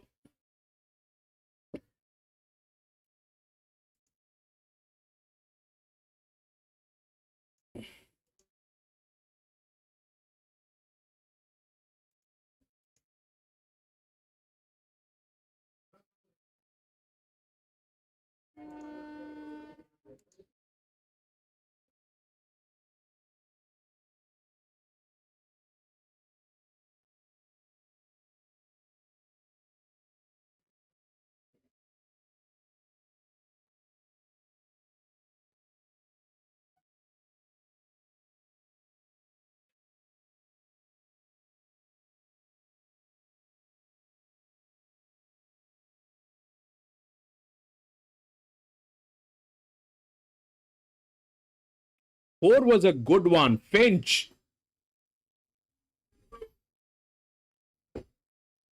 4 was a good one. The one that you actually did was very difficult. That 4 was a very difficult one. The only thing that you might have gone is with the trainer. I think that is what you were talking about, that this trainer is from somewhere that you were talking about. But that is a very, very, very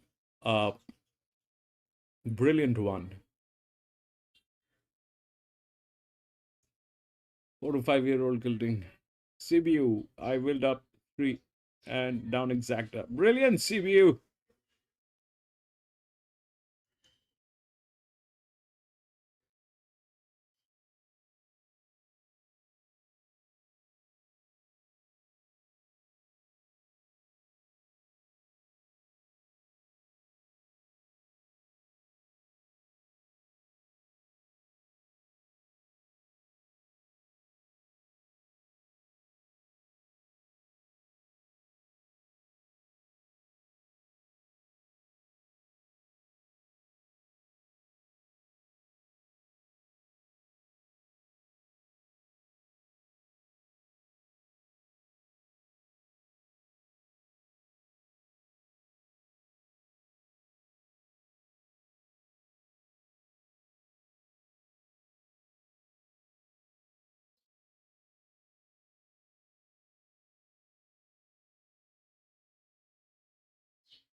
Or at least more weight thing, soft track, heavy horse.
CB4, how do you know that 4 is a very heavy horse?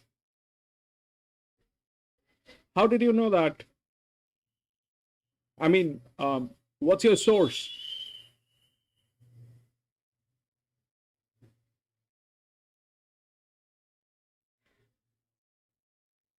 What was the distance, this one?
Huge pinch, clockwise, anti-clockwise, huge.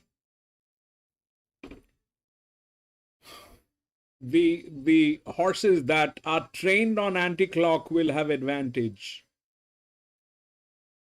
The horses that are trained on anti-clock will have advantage on an anti-clock direction.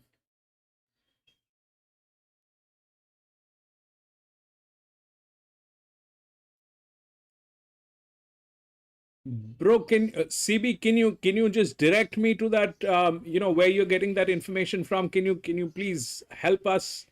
Because that's one information that we need to be accurate. What I do at my end is we do an estimated body weight, because the body weight is not published through any of the Australian networks. That includes the Australian horseracing.com, Horse Racing Australia, and the I mean, A to Z. None of the networks in Australia they publish. None of the networks they publish the horse body weight. If you could just help us where you're getting that information from, if you could just give direct me, that'll be a huge help, Sibi.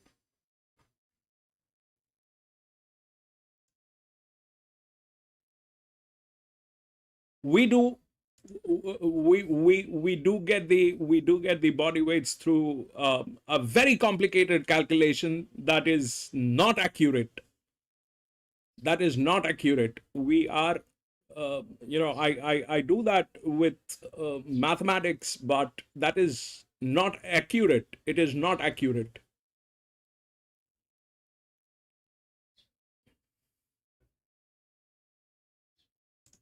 All right, so this one we've got 6, 3, 1, and 2, and 5 is the favorite. So if we look at what's going on,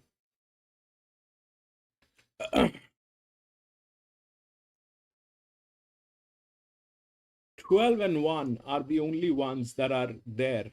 Okay, 6 is good, but the 5 is the favorite. And the 5 probably is a lone survivor. This thing has been tested on this track very much.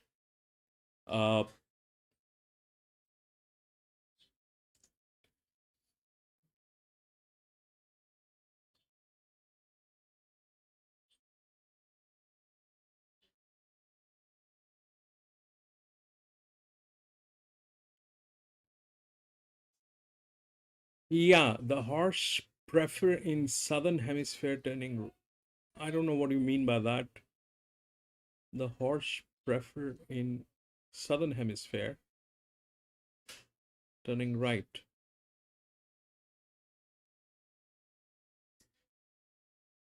Okay. I don't know what you're saying, but it generally everything is based on how they are trained. If the horse is trained on um, on a right hand side rail, it'll have advantage. If it has been trained on a left hand side rail, it'll have advantage on that. So that makes a lot of difference when there's a clockwise anti-clockwise racing. I don't know if you follow the Japanese racing. The Japanese racing, they when they go international, they will not put their horse unless that horse has been trained on that direction. You'll get a very clear idea of this if you watch the Dubai Cup. That will give you a very, very clear idea of what the Japanese do. So they will not put their horses unless that thing has been trained on an anti-clock direction. Dubai is anti-clock. Dubai Cup, Dubai is anti-clock. They will put the horses only if they have been trained on anti-clock. It depends on the structure of the stud farm. We have that information. We follow the stud farm, their profit and loss, their everything, but along with their training direction. Yeah, that I mean, I follow the Dubai Cup. I love that. That's a brilliant one.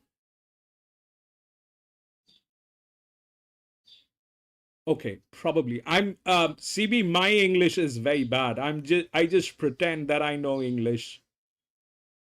My English is not the first language, and then kind of at times I simply don't understand. At times I simply don't understand, but that's the best I can do.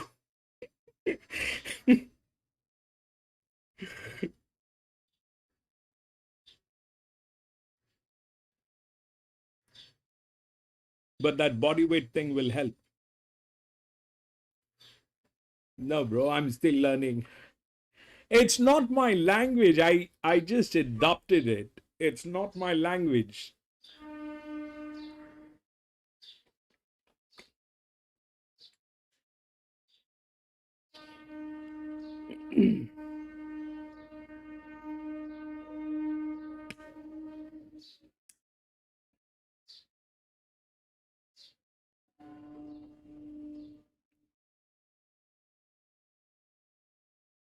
Sometimes horse trainer backwards and they clear track for their work. Sometimes horse trainers backwards. Hmm.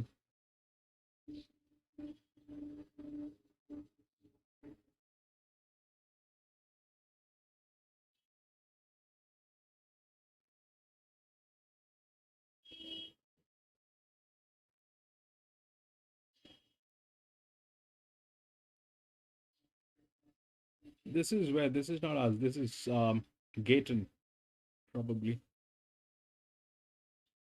That 5 is the favorite. We'll take a look at the 5. Gayton number 16. Mr. Django, number 16. Earlier on. Let's take your trackside of the call. Anthony Collins bringing us all the action of race number 7. No coast to come forward out wide. Starter climbing the rostrum. Some of the barrier stalls over there. The Ballet Pat Duff. It's race 7 on the program this afternoon. Ready to jump.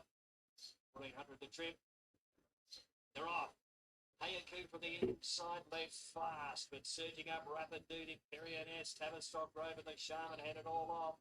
And they're being followed by Elston, who's away to a centre field position. And there in the centre as well was Maybe Smart. As his favourite Hayaku, who's a mile back over on the fence, now being passed by Better Strength. There's another runner trap down there, very wide, striding up. It's a long throw as Hayaku is now racing back third to last here. Jack the Great will settle down together there with it. There's another runner fronted out there wide. It was Casino Coast at the tail end of the field as the UHF goes off. So 850 metres from the judge, and they lead the Barners Stern. It's now the Shaman in front. Leading away 3 parts of a length over Imperial. They're followed by Earlston, who's third with the jockey right up over its neck. I reckon the saddle shifted there. Then came a long trail, and over on the inside here was Rapid Dude. Then came Better Strings, Tavistock Drover, and they're followed by, now getting into the clear was Hay and Cooper, still at least 7 lengths back off the speed. Casino Coast is racing together there with Ed Jack the Great is in a real position, maybe Smartest last of all.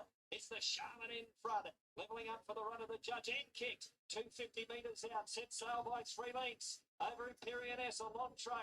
Hayaku's coming home well down the outside from a mile back, but it's the Shaman in front. Trying hard Hayaku, but it's a one-act affair. The Shaman.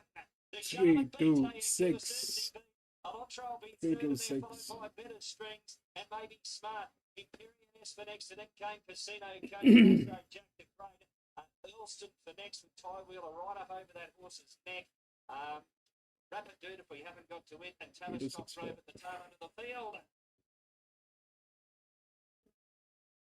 3, 2, 6 and a photo. Better Strings is very prominent in that photo for 4th. I dare say on the outside, it should get the nod from the judge as well. Better Strings will bring that number 2. In fact, it's been confirmed at 14.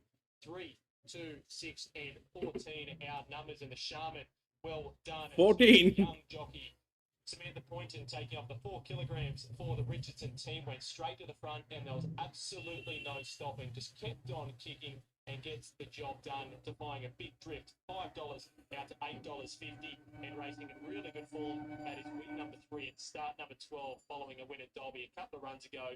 one of the non-tabs last starting can be grounded goes. So 5 is the favorite here. Win number 2 in the last 3 starts as well. So the Shaman, all too good, paying around $8.30. 1 probably is the best horse, but it's a 6-year-old mare. Gets towards the outside. 12 is a neutral one. Just had a little bit too much more to do today, but it's racing really well. Maybe Smart was all right late alongside. 3 is in best hands.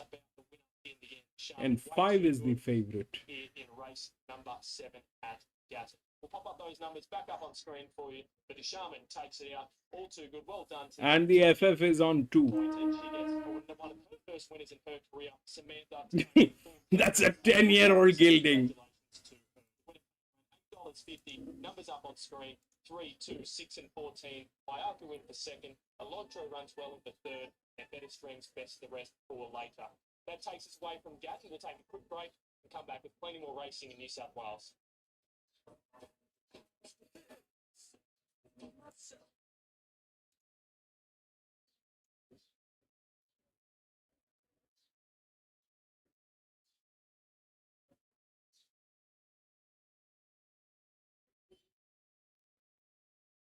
Ideally, oh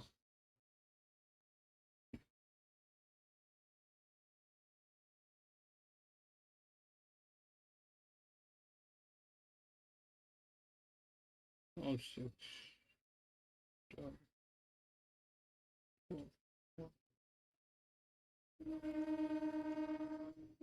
6-1.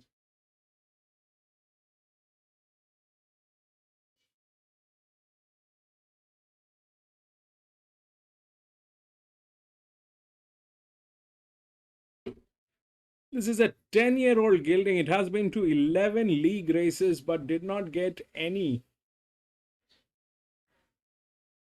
It has some advantage, but I am not sure how this will work on a 1,000 meter.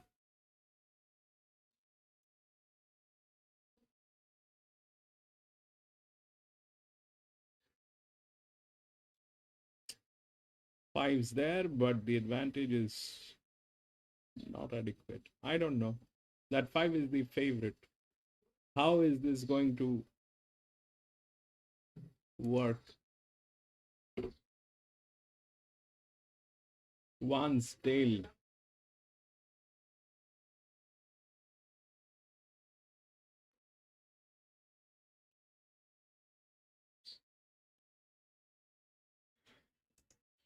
I'm out, by the way. No money on this track. I will not put in money on this track.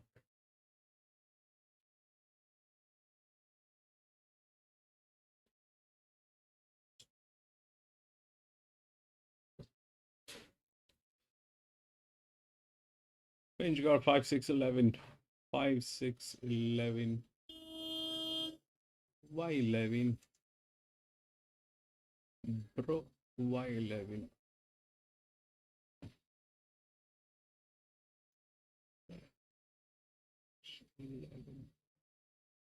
One, 9, 31.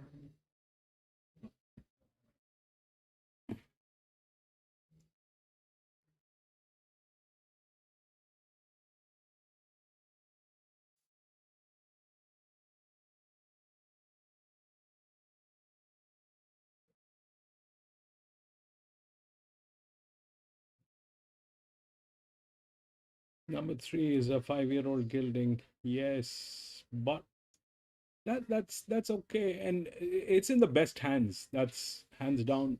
They're in the best hands. But that 1 is a fabulous horse. 12 is neutral. Will get in.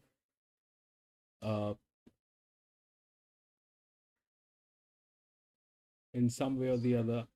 But what I fail to understand is that 5, because unless it has some external, unless it is given a highway to win,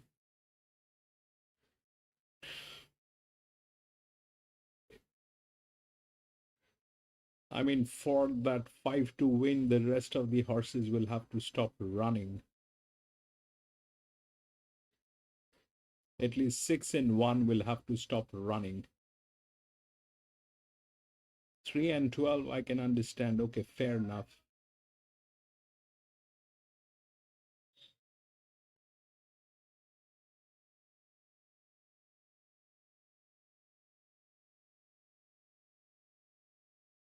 One's getting tailed. So one's out of equation. 6 and 5. 6 is a 5-year-old mare. This is a 4-year-old mare. The talk is here.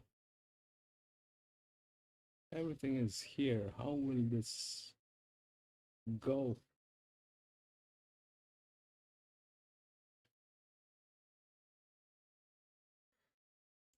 Kind of neck to neck, these two horses.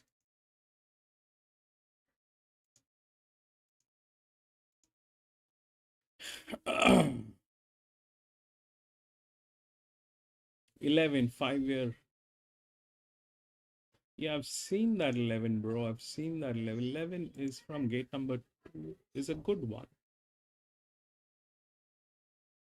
It's a good one. It's got this sequence, but Bexton, I mean, let's just watch the races. There's no point talking about which is going to win, because the one that'll win is probably we have no clue about.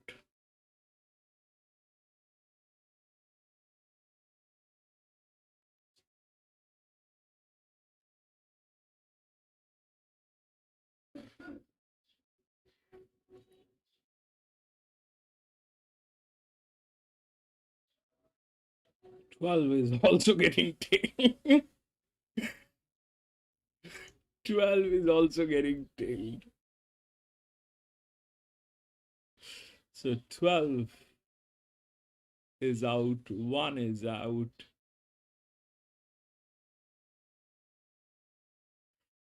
That puts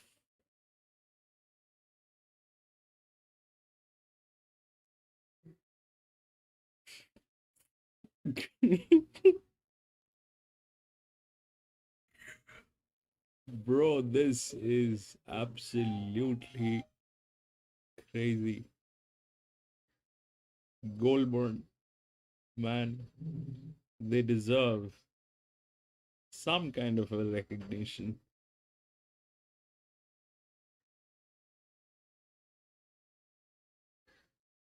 6, 5, 11 race together before this race.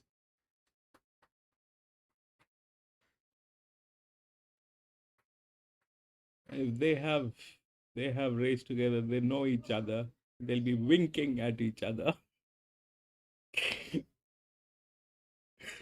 But man, this is absolutely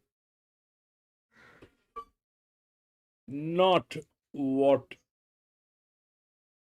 racing is.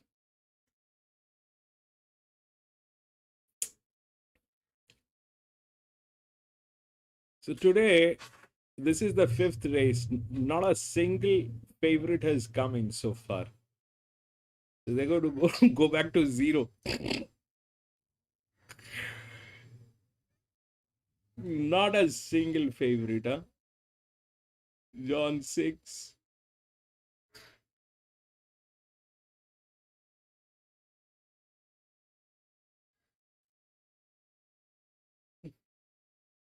Man, not a single favorite has gotten in.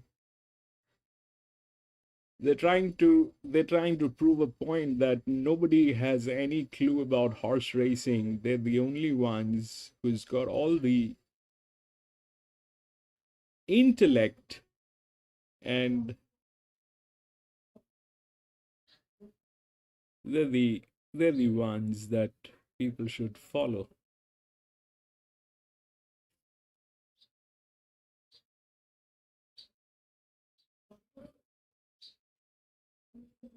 This is such a disastrous day, I'm telling you. I mean,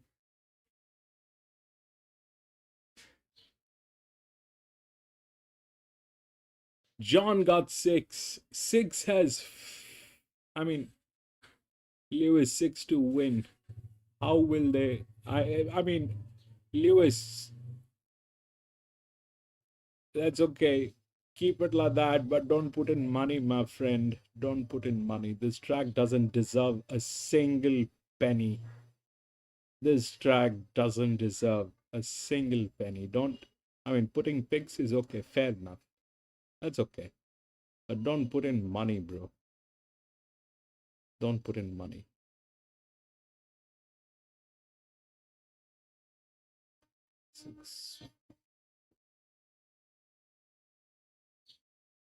Six is a drifter. We can see that on paper. Six is the best one. How that is not going to make any difference. They made that 12 look like getting tailed, and it is getting tailed at the gates as well. It is getting at the tail. Manual 1-3, 1-3-5, 1-3-5-4.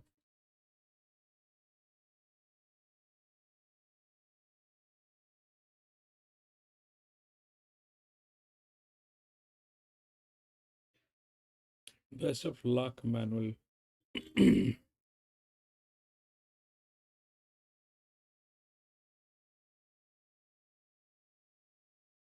This is the same thing that happened the other day at Queanbeyan, I think. We had a remarkable day at Queanbeyan.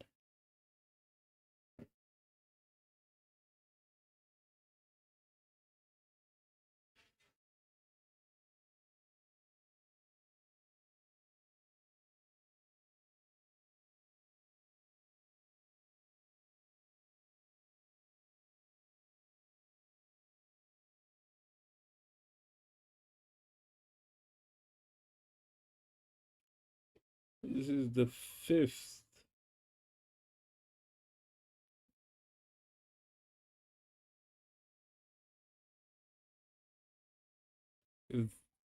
If they eat this one up, if they eat the 5 up, which Stand by. Racing. They began in a pretty good line. Tresamita began fast with Oakie's Choice. Driven hard in the early part. Royston Head, Takeo Ice not far away. Birchett Rain next, then Woodsy. Further back to Vane Stream. Then came next over on the insider. To run the first few hundred metres there is Fantini. Then came Kate Koku, followed by the favourite Hold, who's second last and ridden along. Last is a 5 and 6 both back there. And going through on the inside, Both the best of the 2 horses are back there. Two of the best horses. Straighten up, so the leader Oakie's Choice had a kick by a length and a half. Tresamina down the outside, Tokyo Ice. Then came Birchett Rain, followed by Royston Head and Fantini near the railer. But Tresamina struck the lead with 200 metres left to go. Let 2 lengths now from Oakie's Choice and Tokyo Ice, and coming through Kate Koku. Kate Koku's charging over the end. Tresamina in front, but Kate Koku over the top one. Beat by the Tresamina, Tokyo Ice will hold and flash home for the back. Then Bow Rock, Mainstream, Fantini, then 3. Followed in by Woodsy. Then came Oakie's Choice, got tired. Merchant Rain and Royston Head was the last one to clock in. 3, baby, 3. Frank, 3. Yes. 3, 3, 3. 3 and then what? I mean, did you see 2 of the best horses? They purposely had, I mean, how does that happen? I mean, 2 of the best horses had the same tragedy at the gates. 2 of the best horses had the same tragedy at the gates. They both had the bad start. They both had bad starts.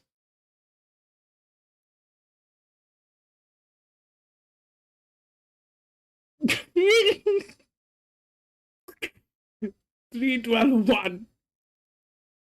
3, 12, and 1.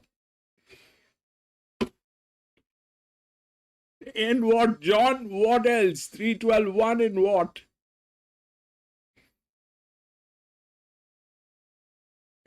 The next one, I have a feeling they'll give you the favorite. So there's no point doing the last race.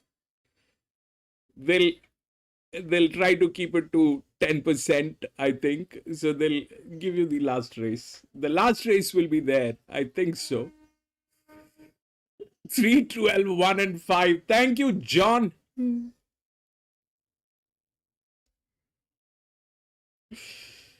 The last one, they'll probably give you, the last one, they'll just give you the favorite to keep you in the game.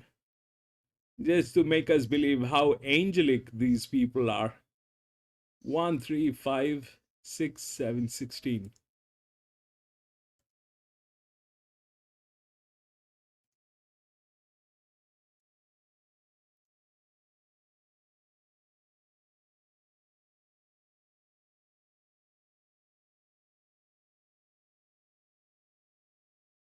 $1,500 meter.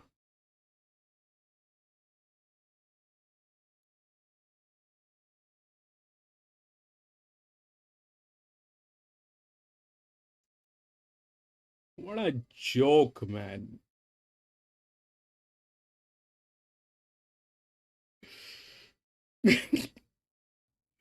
Yeah, tomorrow is a Saturday. We should have a better track, better racing.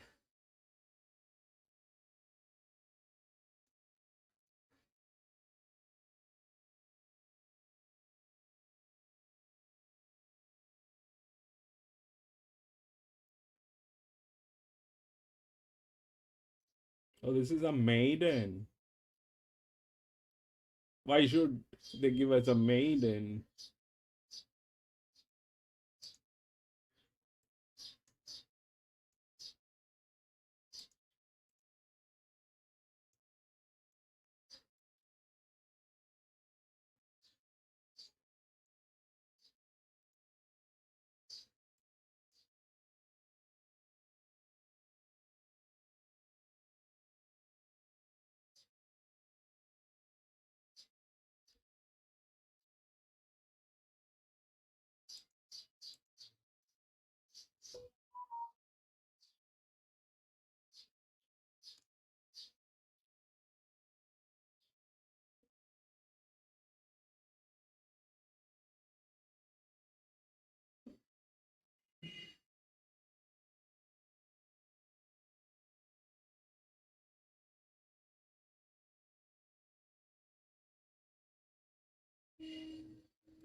I agree. Finch, I completely agree. But I was not sure about the feed. That feed is there, but I did not have a dedicated one.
Eagle Farm has more money races than Randwick.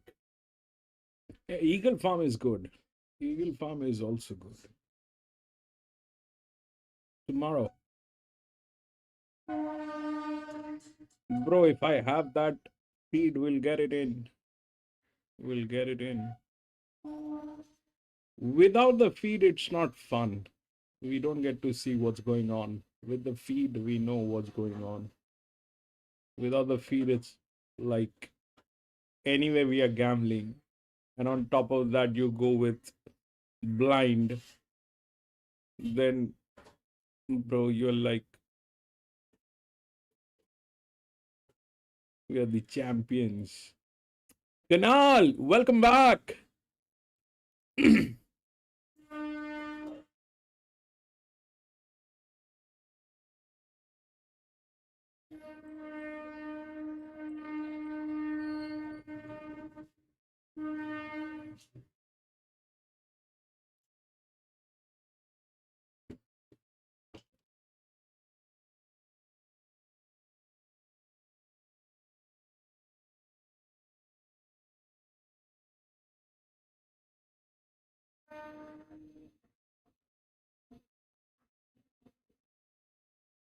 Nine isn't the best hands today. This one is like that.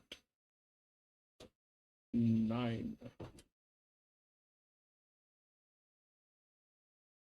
Gate number 6, 14 from gate number 5. Let's try.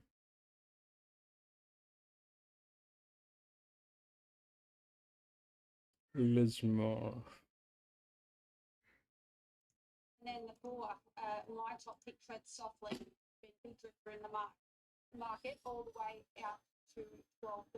The one-way traffic for our favourite, the 2, Maximum Vortex, should jump, should lead from that gate. If he gets any kind of stop section on, it's very hard to do. Yeah, it's a terrific order too, and I just like the way he's paraded around there. And he was towing it around a little bit there, but normally when he's in a bad mood, he can really turn it on. But I was really happy with him. Numbers? 2, 9, 7, 4. 1, 4, 2, 7, and 9. Let's go up to Terry Spivo for the call race. Cassie Lane and Kirk Matheson walk up into the line. Comes Master Plan up into the gate. Tab Maximum Vortex. $1.70. Red light is on. Favourite draw the inside stall.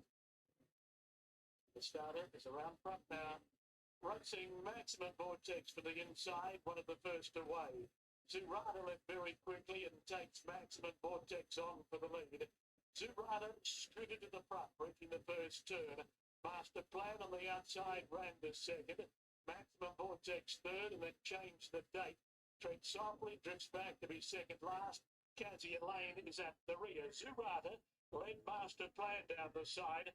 A half length between them. A length and a half away Maximum Vortex with less than 3 furlongs left to run. A length and a half to change the date on the outside.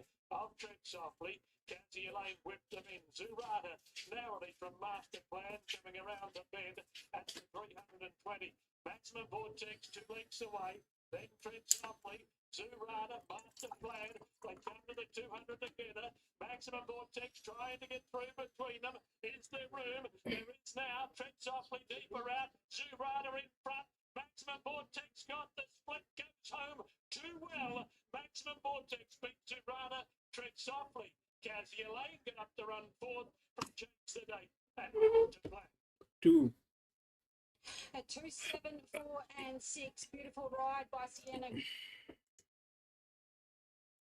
This was Lismore. Gayton is coming up, I think.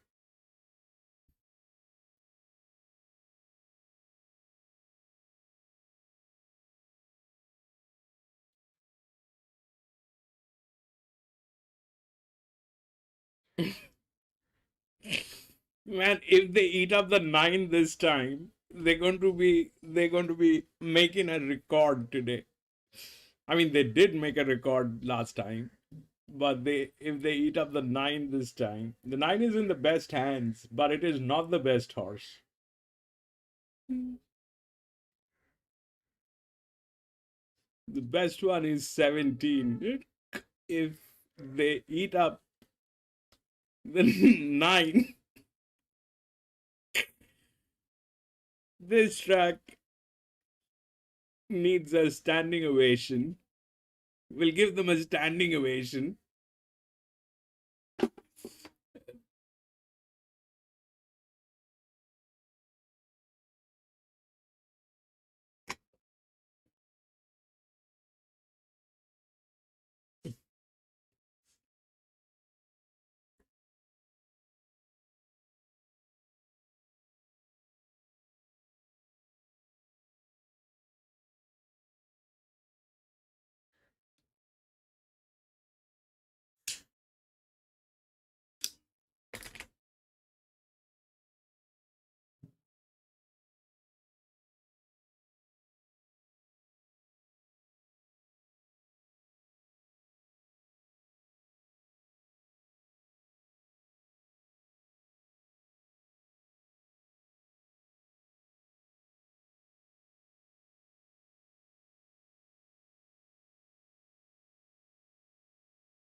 This is Gayton.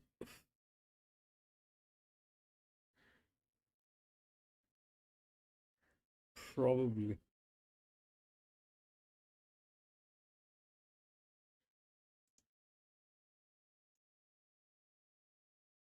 $21. Yes, this is great.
Finch, Randwick tomorrow. Oh, I don't know, bro. If we get the Randwick tomorrow, we'll do the Randwick.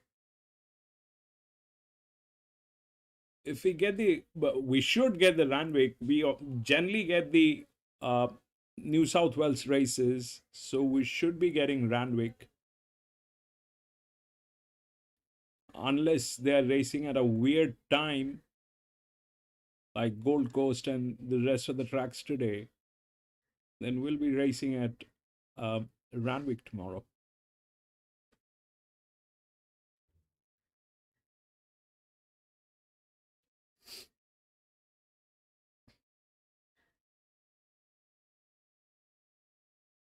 Or Eagle Farm, whatever is available.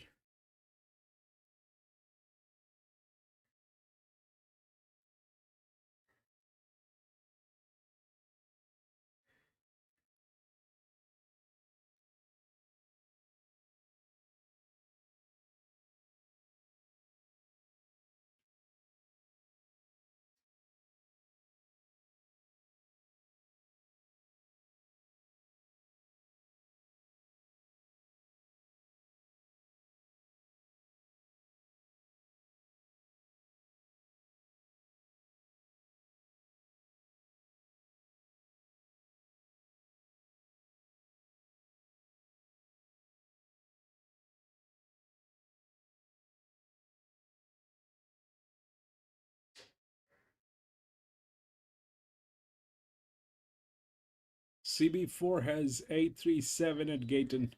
Best of luck, CB4. See, I haven't gone too brave here now at $1.70, but when I was doing the form yesterday and getting my selections all sorted, Tab put up $2.90, which was crazy odds, straight into $2 immediately. Price. Unfortunately, I missed the early odds, but even money this morning as well. That looks a great gamble for this horse following the last start Doomben win. Sat up on speed and was hammered in betting. Following that race, I sat there with Kian and we went back through its last couple of runs to see what we might have missed, and we certainly did miss a lot. Looking back, its first up run at Eagle Farm was held up behind the pack there, went slowly away behind Run with the Tide, held up for a long way and really worked through the line well. Then was wide there at the Sunshine Coast. So that win should have been no surprise to us, especially the market at Doomben.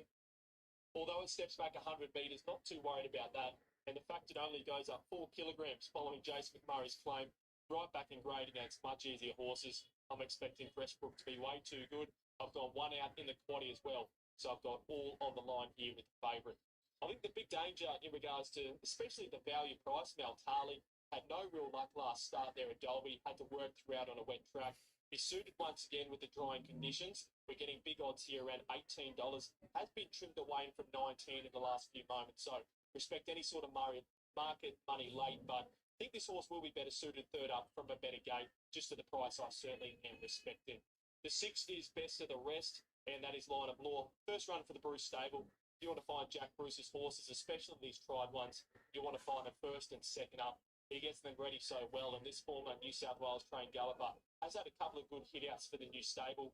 Gets the right sort of run from the gate if it does get luck, and hasn't been too much money for it, no. 12 out to $14 late, and Best of the Rest is the 13, which is Talk About Magic. Has been very soft in betting from the tricky gate, and 1,100 metres is a bit of a knock as well. But in regards to these other horses in betting, number 4 is our second favourite, Born Fearless. I was a bit worried around the heavy track early, but the factor up to a soft 6, and this track's playing really well, does certainly improve this horse's chances, and it's been trimmed away $7 into $6.50, and the 9 Risk Assessment. Glad to see it in single figures still. Was worried about his trial, so the fact the market hasn't completely gapped it is a nice little push for that horse. But $1.65 Pressbrook was just about a good thing on paper. Jason Murray, the young gun, claiming a couple of kilograms for the Lakey stable. Hopefully they'll be heading home happy. It is the last of my specials today, but $1.65, clearly I'm not being very too brave. 4 in the quantity, just one out for me here.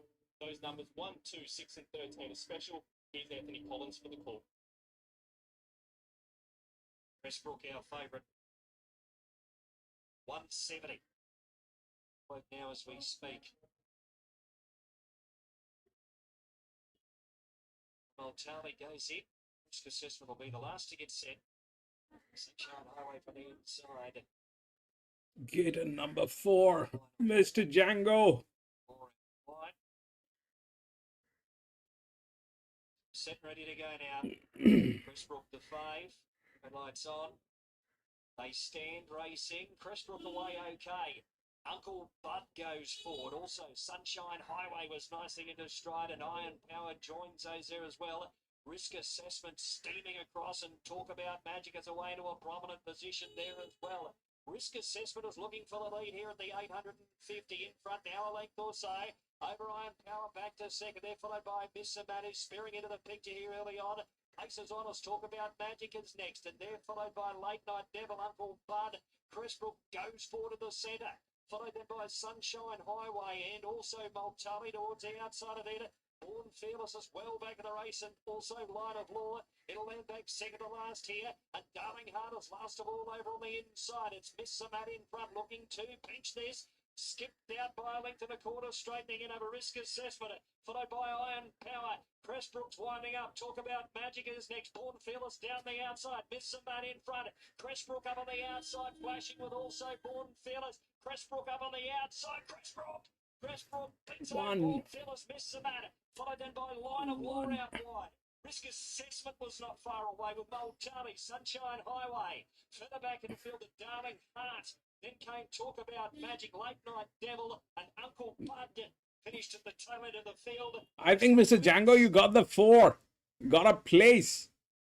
Yes, it does, Anthony. There was a couple of anxious moments, but Jace McMurray, he's ridden this track and he's ridden this horse really 4 was well. good. He's gone back to back, win at number 1, 3, 4. start number 12. Well done to the Lakey stable as well. But Jace McMurray, 1, 4, he just got 11, his horse in clear 6. running.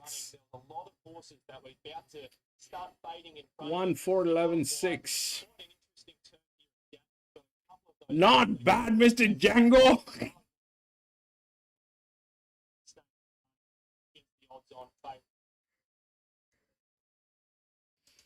I'll show you what I have here. So that it's a, if we take it as a maiden, but it's not a maiden, as in there are horses that are with very strong performances which are there. Now the thing is, especially if you look at that 17 and 2, they're fabulous, but here is the thing that they are going through. 9 is in the best hands, all right, but 9 is not the best horse, and 9 doesn't have the right advantage. The advantage is with 17 and then 9. So, but it is in the best hands, and 9 is the favorite. So, either they make that 9 win, which is the favorite, and if they eat that 9 up, or if it plays racing and that 17 gets in, then we will give them a standing ovation today. They deserve one. If the 9 loses, then we'll give them a standing ovation. The 9 is a good one. There's no doubt 9 is a good one, but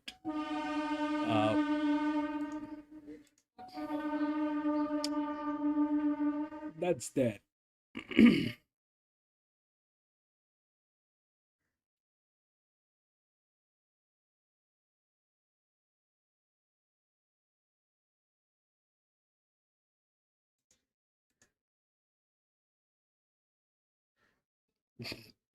And that 14 is there for no reason.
17 getting tailed.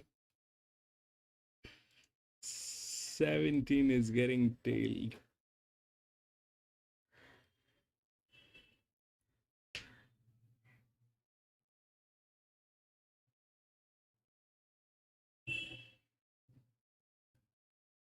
John EW on 7.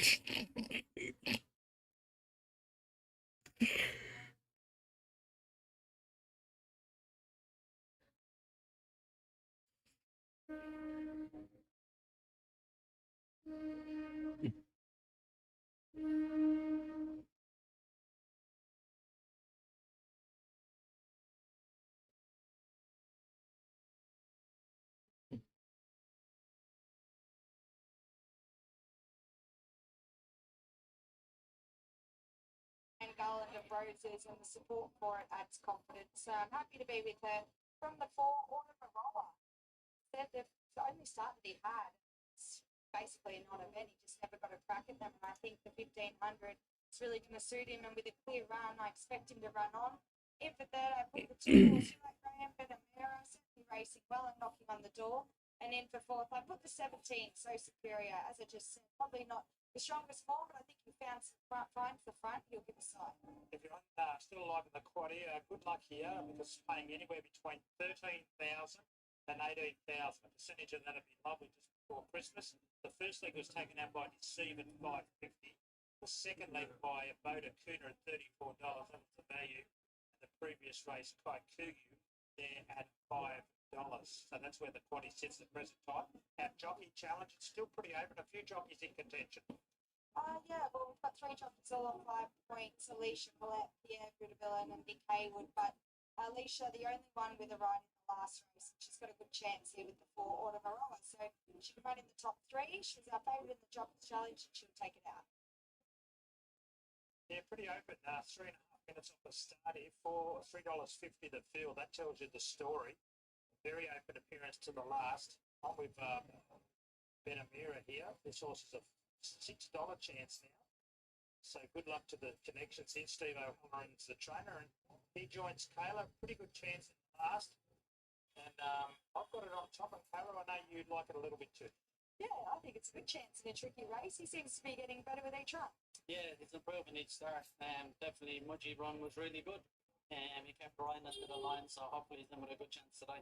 How do you pull up from that? Pulled up really good. As you can see, he looks fantastic, nice and healthy in the coat. So I'm expecting a good run out. Feels a little bit awkward. What have you instructed Lois to do? Yeah, look, he's a horse that if they crawl and sprint, he'll be left a bit flat-footed. So look, be positive and sum up the speed as they jump. Maybe one off, or like a couple of pairs off, where he's happy traveling, and hopefully he can stay onto the line. Looks a good chance. Good luck. Thank you. Yeah, it looks a good chance. I've got it on top. I've made it 2, 10, 8, 14. I just looked at the watch card, 5 o'clock. Imagine the people that are just knocking off now would have got a weekday job, 9 to 5, and they're broken off for Christmas. How good would that be? Yeah, it would be nice. Not us. No, not us. But there's in the regions tomorrow. We're going to be meeting Maria on Sunday. And then Wagga's the only show in town in New South Wales on Tuesday, that big Ted Rider Cup meeting. And then all the meetings that are on Boxing Day, there's just so many. There's probably upwards of 10. And a lot to look forward then. We close off the year. We've got Canberra next Friday. Sapphire Coast, they finish off the year.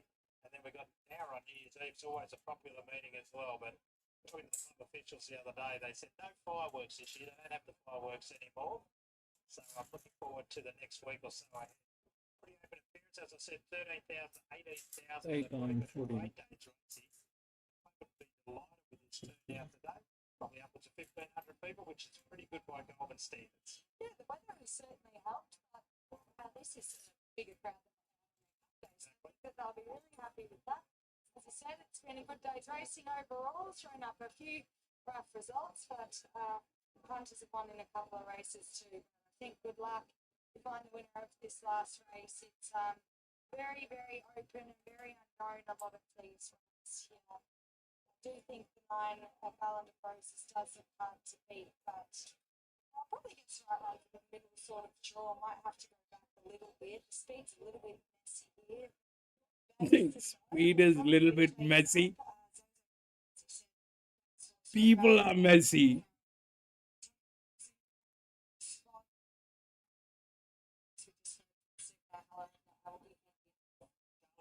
Roses. It's in at 350. It's our favourite.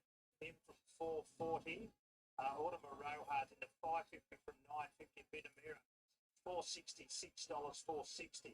So they like the 2, the 4, and the 9. As we head up the bend for the lucky last out of Goulburn. Good luck if you're alive in that quaddy. You'll have a nice Christmas present coming your way. Audemars Rojas about to come forward. Holding Sin, Super Stella.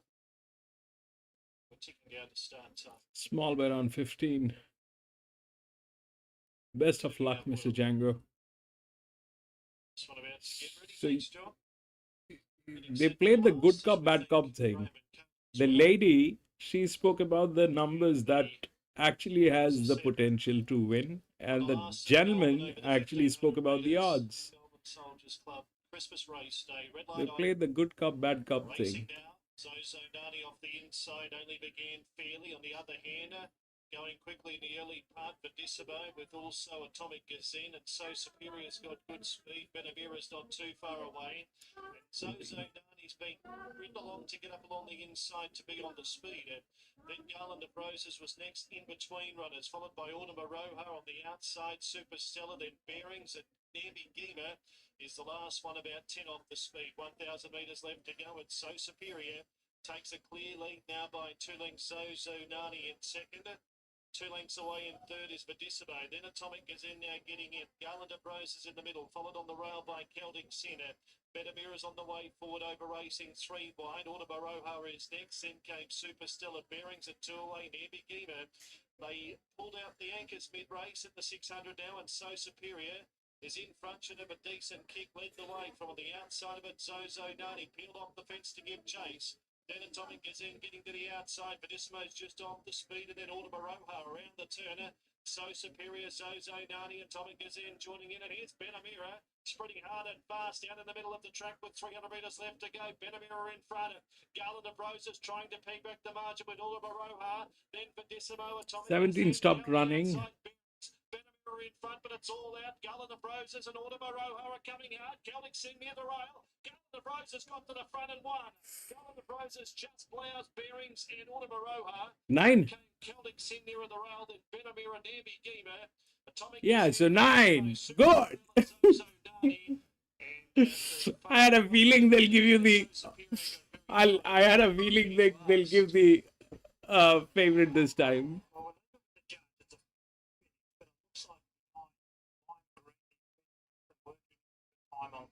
9-8. 9-8.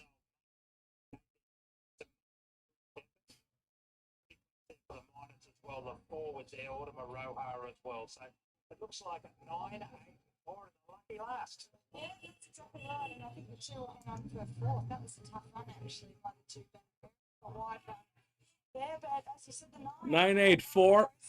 Turned in good order this preparation. That's sort of how she tried.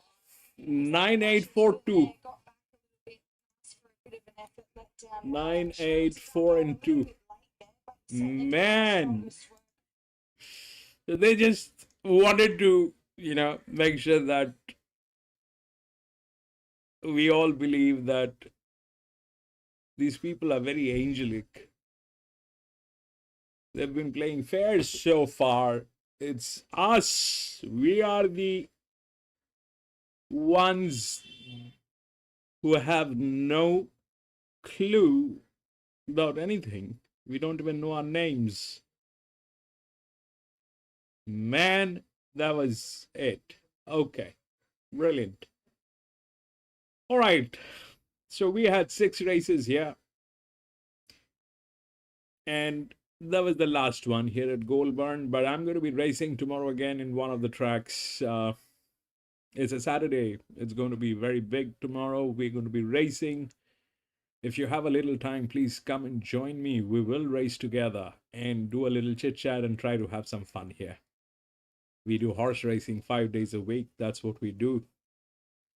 And thank you very much for being there. John, my friend, thank you so much for being there. Finch, bro, thank you so much for being there, bro. Mr. Django, thank you so much for being there. CB, thank you so much for joining in and being there. Thank you, bro. Kanal, thank you so much for being here. Jimmy, I know you went off to sleep. Frank, thank you so much. Jimmy, thank you so much, bro. Frank, thank you so much for being here. Manuel, thank you so much for being here, bro. I think that is it. All right, gentlemen, I'll see you tomorrow. Till then, have a great day. Bye-bye. 1990.